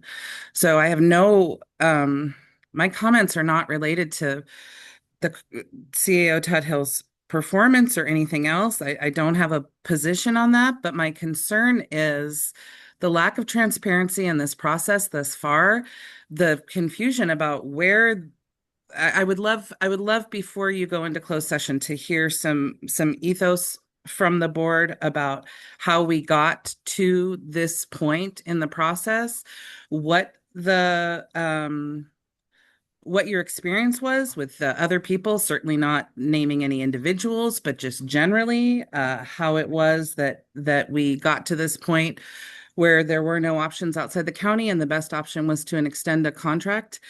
Why the contract isn't an at-will contract, if everyone's pleased with CAO Tuthill's performance, if all the employees are as happy as the one we just heard from, if the board is happy enough to extend the contract, why isn't it at will? It's a very, I mean, this is a big change in direction. We were, as the public, we were really kind of left in the dark during the whole process. And then there was this big change. So I would just love to hear more about how we got here and what the plan is moving forward. I'd love to hear how the $20,000 in professional development will be spent. I'd love to know how employees from inside are applying to be part of that professional development, or if that will be directed by the CAO solely, or will there be an application process to get in on that? I think that we're hungry to know what you're thinking, how you're thinking, how you're coming to this, and just let us in on the process, because it not only just seems really opaque from this side, but also that the current board, including 2 members who aren't running for reelection, are really making decisions that belong to the future board by not having this be an at-will contract. So I really hope that we're going to hear more about it before you go into closed session. Is there any further comments online? Chris? Hi, everyone. Chris Williams, Weaverville. I would like to respectfully ask the board to explain why the CAO's contract is being extended without a transparent or clearly communicated selection or evaluation process. The CAO's position is one of the most critical roles in our county government. As it's been said, it directly impacts budgeting, personnel decisions, public trust, and long-term planning. And extending a contract without publicly outlining the criteria used for the evaluation and the performance review process, or whether alternative candidates were truly considered, raises red flags about transparency and accountability. And to echo other sentiments, the contract should certainly be an at-will contract, and more clarity on the professional development aspect as well. This isn't about Mr. Tuthill and his role of the individual. It's just about process for me, especially when he resigned. And after over a nationwide search where the board received, I believe, over 100 applicants, and only a few of those applicants were interviewed, how is Mr. Tuthill's contract being extended? I just want more transparency on how this came about, because good governance depends on clear procedures, openness, and above all, public confidence in what you're doing. And when major leadership decisions are made without visible process, it erodes our trust, even if the outcome itself may be defensible. And as a reminder, you do work for us, your community. And so I'm asking the board simply to clarify what evaluation metrics were used, and to commit to creating a greater transparency in future executive level decisions, because our community deserves confidence in leadership appointments, and contract extensions are handled with openness and fairness. Thank you so much. Any further public comment online? I have no additional raised hands. Thank you. We will now close public comment period. We will move on to item E1. Do we have any questions of the board, or shall we do a motion to open us for discussion? I'll move to. Anybody have questions? Do we need to open it up No to discussion? questions, so I will take a motion at this time. I'll make a motion to approve E1 as stated. I'll second. Okay, we will now have discussion. Would anyone on the board like to have a discussion about maybe some of the things that were brought forward, public comment, or would CAO Tuthill like to enter into discussion as well? I do, but mine won't be short, so if somebody Oh, else wants to go please. first. No, feel free. Advance. Okay. I think that I applaud the interest in how government works, and a lot of my focus has been on sharing information and engagement. And so I'm trying to give space for recognizing that input. What I would also hope is that individuals can give space for a process that was designed not to hide things from the public for any other reason than to protect the process and the people involved in it. People have called consistently for greater transparency in the process.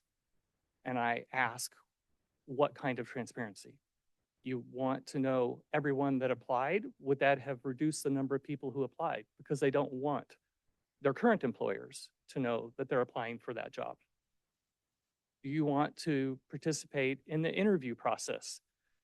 How would you feel about interviewing for a job, not only in the public, but on a recorded YouTube channel that's searchable for the rest of your life? How does that impact your future job opportunities and perhaps the job that you have right now? There are multiple privacy concerns associated with doing all of that transparently. When we have elected positions that we have to appoint, it is a requirement, and so we do. It is not without pain to the individuals involved in that process. The board has one person that they're responsible to hire. It is that role. It is their job. They were elected to do their job, and that's one of those positions. This board went through a very robust process. We looked at 50+ resumes and applications and supporting documentation. I believe there's 58. We interviewed the number that we thought were worthy of that. And again, wouldn't you love to be on a list where people said, you're not even worthy for us to talk to? But let's make that very public. And then we decided we were having discussions about where that might lead. And to the point that's been raised about a resignation versus a showing of interest, I believe what CAO Tuthill had done before was to say he is not planning to renew his contract. And as this process evolved and a number of different options were being considered, then there was consideration for extending that role. But extending that role with the caveats that you see here, and one was about additional vacation. We're talking about an individual who spent the last decades serving our country with 4 weeks of vacation and comes here, takes the fun that this role provides, and did it with 2 weeks vacation. And so if he's willing to consider giving us additional time to continue to do the great work, then he would like additional time off. And I think it's extremely well-deserved and very appropriate. There is no additional money spent by the county to provide that additional time off.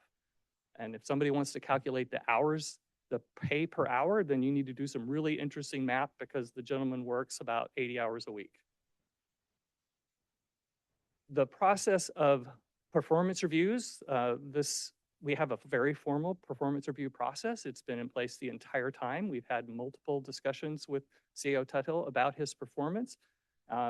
We do all of those as it should be done, personnel matters, in closed session. You don't do performance reviews and give people feedback in public.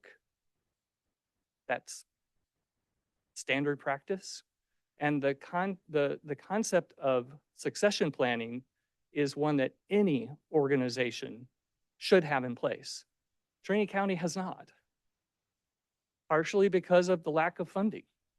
And so to say, I'm willing to step forward for another couple of years, but really believe that it's important that the county commit to some level of funding to support succession planning, not just for who comes into the CAO role, but who might step in behind those individuals if they did step into the CAO role. Every organization should have succession planning. And guess whose job that is? The CAO, not the board. The CAO is responsible for every staff member in the entire organization. The board is responsible for that position. So this lays out a commitment, if we vote in that manner, to support the individual who we have provided strong support for and feedback to for the past years, who has willingly stood up to move forward with us, with a request that we support the organization in preparing for during the next 2 years for a better set of options when we come to this position in April of 2028. So I, again, respect that people want to be informed and engaged. I regret that people feel like the fact that things are done in a closed sessions means they're trying to hide something from the public that the public should know, rather than perhaps that is actually the best and maybe most legal way to handle something in protecting the privacy of the individuals who want to be considered for that job, and in the future of those people that could have otherwise been exposed in a manner that hurt them for some period of time. So I personally believe that it's a gift that we are given to consider a 2-year extension to this contract. I believe that the additional time off is well-deserved, and I guarantee you there will still, if you divide all the hours that he works over the year, it'll be at least 40 hours a week, even if he takes all 5 weeks of vacation, which he probably won't. And the succession planning to me is critical and should have been in place the whole time. And it's probably 20,000 a year is not enough, but it is a good move in the right direction. We have both CAO training that's now available to us, as well as just leadership training from CSAC, of which a number of our team members have already participated in. This provides more funding for those kinds of things, as well as more specific kinds of preparation for succession planning. There's nothing wrong about that. There's nothing untoward about that. And there's nothing that the board needs to be involved in, because what we're saying is, yes, succession planning is important to the county. We will make a commitment that that is something that we will fund, and we authorize the CAO to use it wisely, like we do millions of other dollars. Thank you. I'm off my soapbox for the moment. Thank you. Supervisor Gogan, did you have a statement? You know, Rick's was not short. Mine would not be sweet either. You know, we looked at everything here. We looked at in-house, we looked nationally. We honestly didn't get anybody that was nowhere near qualified to do this job. For anybody out there that's doubting that we are doing the wrong thing, you are absolutely incorrect. We have seen a turnaround in morale. We have seen department heads grow stronger. We've seen departments grow stronger. And, you know, we need succession here. We need the next person. I was here and Supervisor Cox was here for the time prior to CEO Tuthill taking over. And we had nothing at all. We didn't have we didn't have anything, not even a plan for pretty much anything. And we have. And, you know, we're seeing financial savings. We're seeing morale turnaround. I don't quite understand, especially if the people would have seen what we saw in the 50 or so applications that we looked at. There was nobody that could fill the shoes of CEO Tuthill in that group. And I guarantee you that this board is right about what we're doing. By all means, I have no doubt about it. Thank you. Does Supervisor Cox, do you have a statement or anything you'd like to say? Yeah. First of all, I just would add one touch of clarification to Supervisor Lutweiler's statement in case this comes up again in a time period that people reflect. This is not the one position that this board hires. There are two, and that would be the county council as well. So when that rolls around, if you're expecting to see that go down as an auditor who terminated her own position before her term was up, or the assessor with those 4 titles in that role as well. And that did have to be handled in the very public, in painful public interview process, painful for all involved, but because it is an elected position, it is different. So if we end up in a space like that in the future, it'll look the same way, just heads up. To the comment saying that this board is going to put something in place that a next board doesn't have any say about. I would invite the reflection on how important historical knowledge is.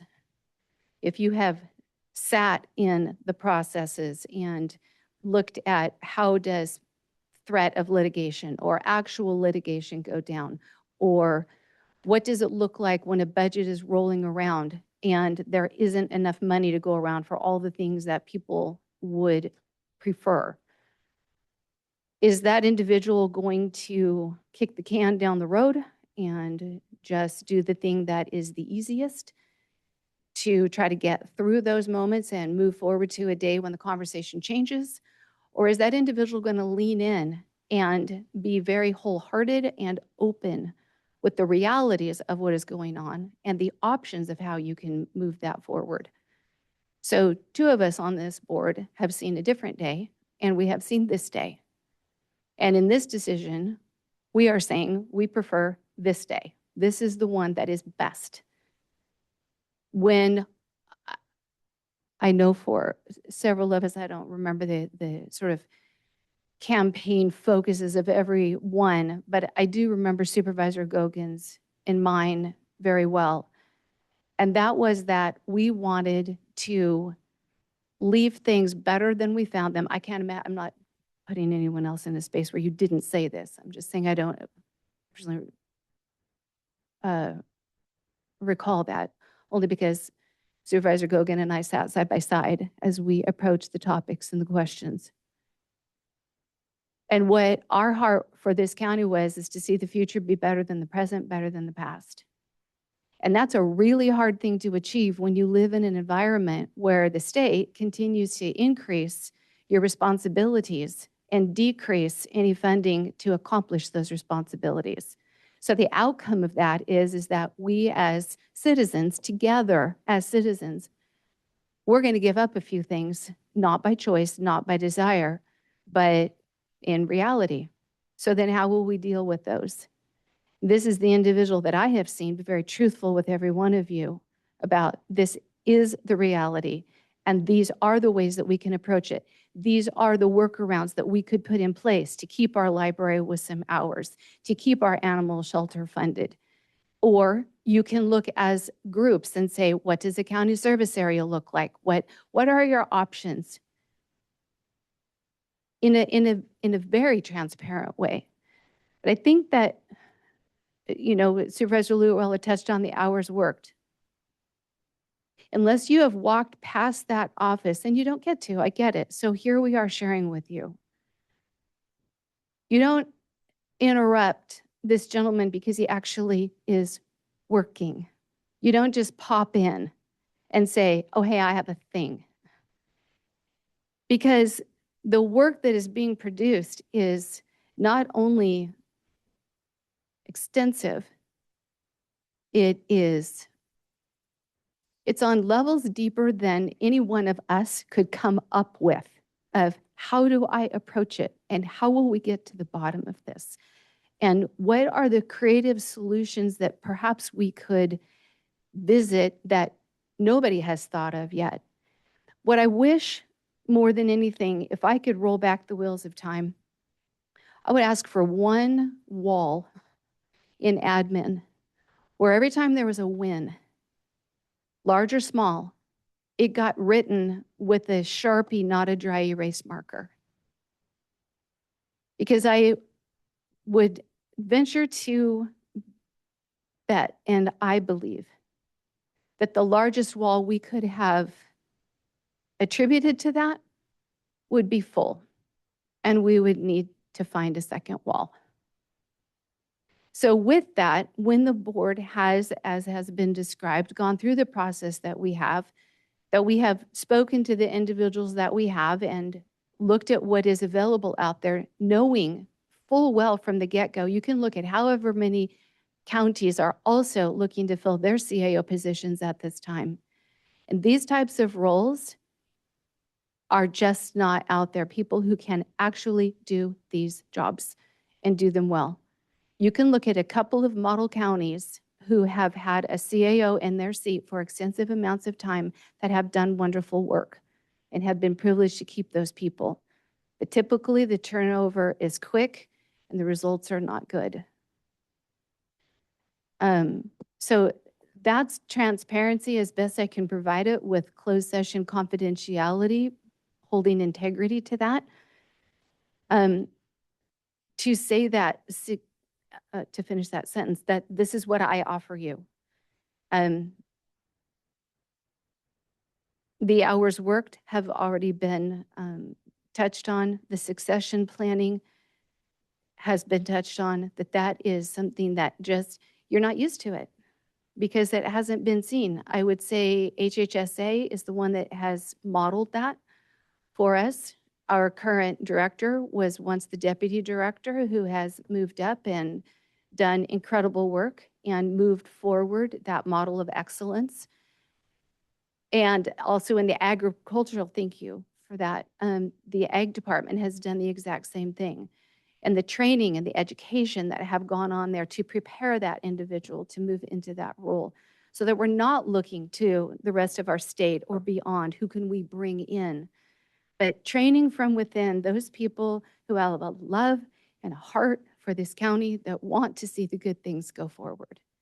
I applaud an individual who will step up and try to thread the needle between your professional role and your private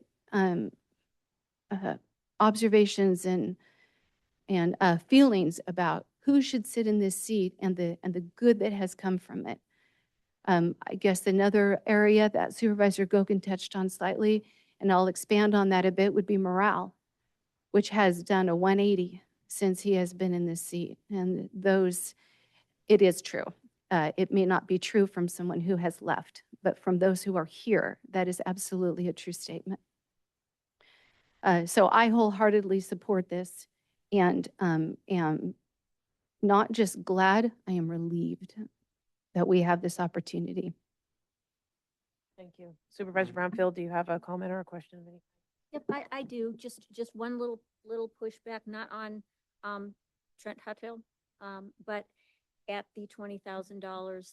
I thought about some things that you might want to think about with that, and that is that other other people in this county might want that same treatment and that same training, and how do we deal with that open can of worms about that. I don't necessarily agree that we should be paying for that because there's other people that can, if you want that job, it may be that you should put that money forward and the time and the effort. So the $20,000 is for our Succession. other department heads. So it's not for him, it's for the other people in the county who we want to grow in their leadership position. Okay, so it's not just a succession for the No, CAO. it's for all. Oh, okay. It's not for just it's the for all CAO. departments. Yes, it's just to build the people who are in place. Okay, Yeah. I still wonder if, no, if it's open to every department and every person. In leadership positions, yes. Okay, so this isn't. If I might clarify, so succession planning generally in an organization is you look for all of your key roles and you identify people that are in the organization that you believe have the potential to step up. And then you invest in them during that process. And that investment can come in a lot of different ways: special projects, special training, special assignments, inclusion, all kinds of things. And so, and even today, we have in the last couple of years seen some of our department heads and others go to some of the leadership training programs that have been made available to us.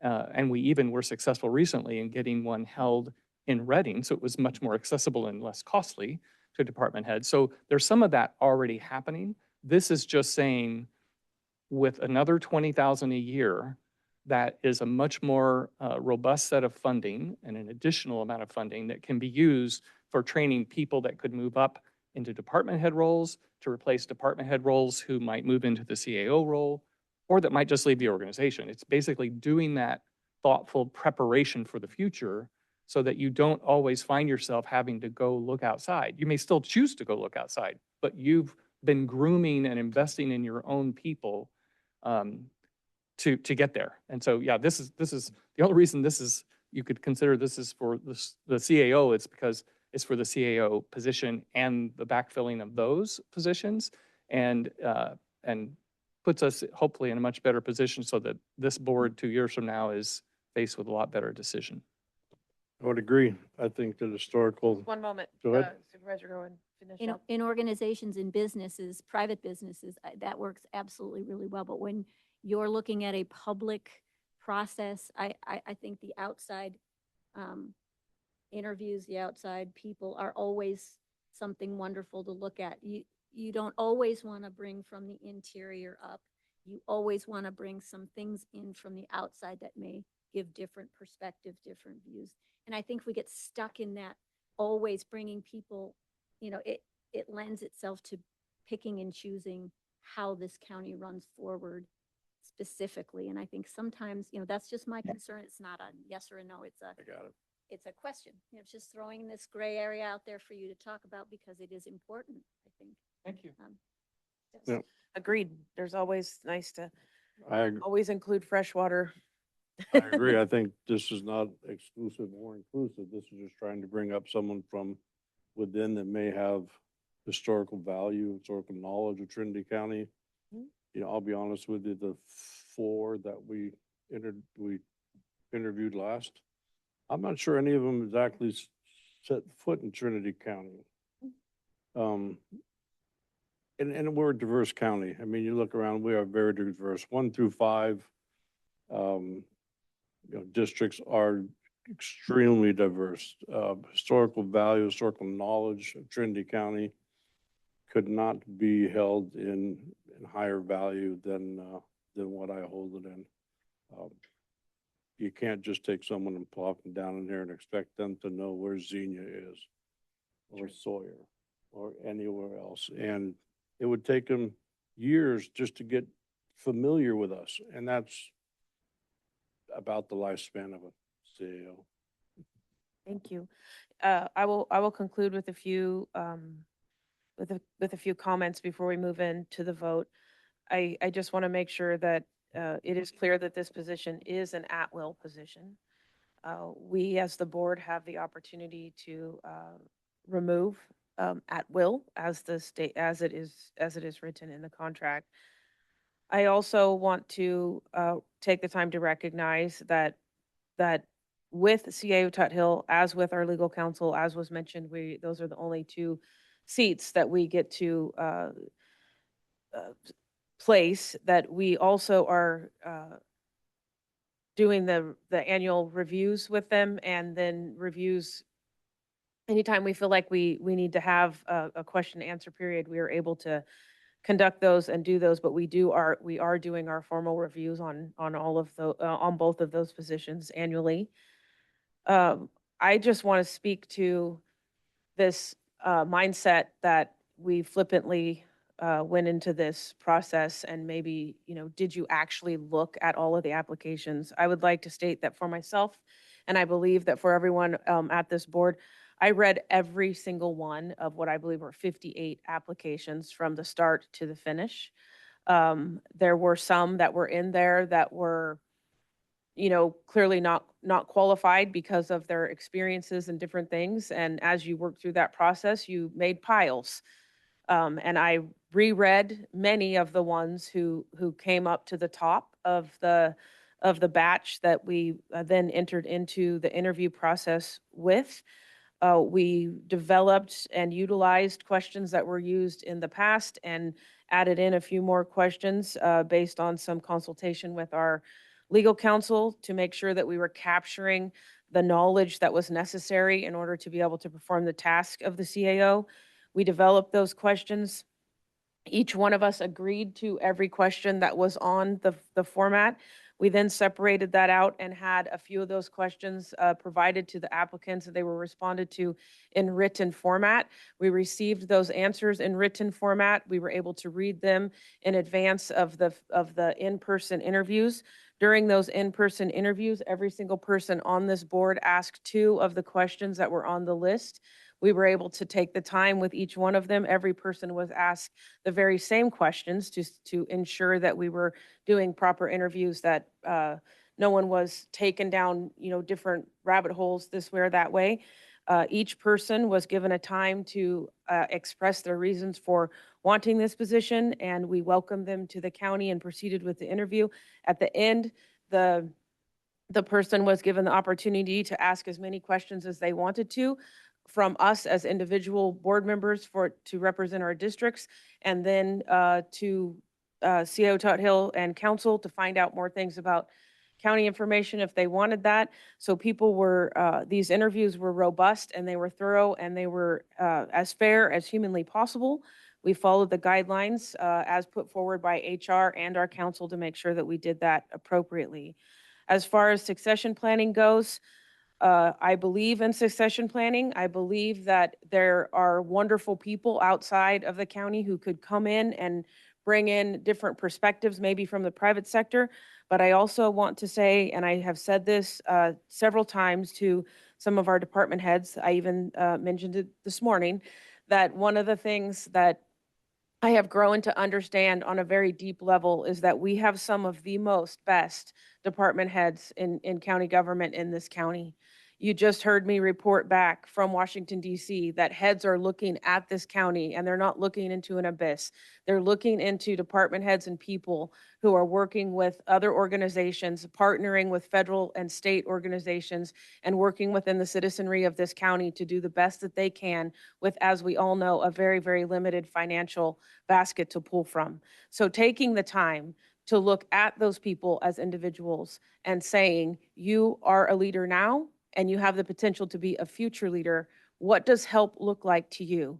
And when that's identified, or it's identified through a review, and we say, you're great in A, B, and C, but we think you could power up in E, let us figure out how to get you that education and that opportunity to grow in that way. As Supervisor Lutweiler said, we will probably, most likely, use the organizations that we already pay fees into to be part of, which is CSAC, RCRC, and NACO. Every single one of those organizations offers internal leadership programs for county employees and county leaders.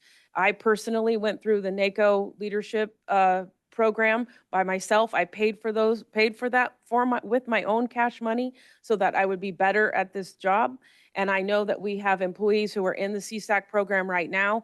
And as Supervisor Lutweiler, our county worked with CSAC to bring those opportunities closer geographically so that our employees can function and work inside of those and learn. It is an opportunity to say, we see you, we honor your efforts, and we want to help you become better. That succession planning is imperative, as was mentioned, not just to move a potential internal employee into the CAO position, but to also help our department heads be the very best that they can be, because knowledge trickles down and the energy that they bring into their jobs every single day impacts their morale. And as was mentioned, I have spoken with many, many county employees, and there is a direct report out that morale has increased and they are happier in their positions. People say there's a statement that says it's not so much how you feel during the week, but how you feel on Sunday evening. And when we have people who are excited to go to work Monday morning, are ready to jump back on those things they left at their desk on Friday, then you know things are better. And I see that in the faces of the people that work here. So we went through that process with good due diligence. We're seeking a way to build the people who are in place and to grow our own. And we do have outstanding leaders within our county, and it's my hope that they all know that we see them and that we hope that we're able to help them become better. And in the process, we have a strong CAO who has done some pretty miraculous things. And we did not go through this process lightly. It was deeply thought about, deeply considered, and this is what has come out at the end of it. And I believe now we're prepared to call for a vote.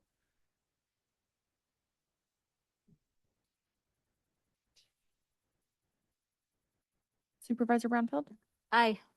Supervisor Gogan, Aye. Supervisor Lutwiler, Aye. Supervisor Cox, Aye. Chairman Carpenter Harris. Aye. Thank you.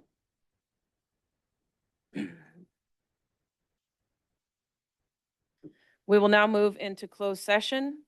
I will read the closed session items and then I will read the report out from last closed session. Closed session will be addressing Government Code Section 54954.5F, labor negotiations. County designated representatives are Lila Cassis, Margaret Long, and Susie. What's your last name? I forgot.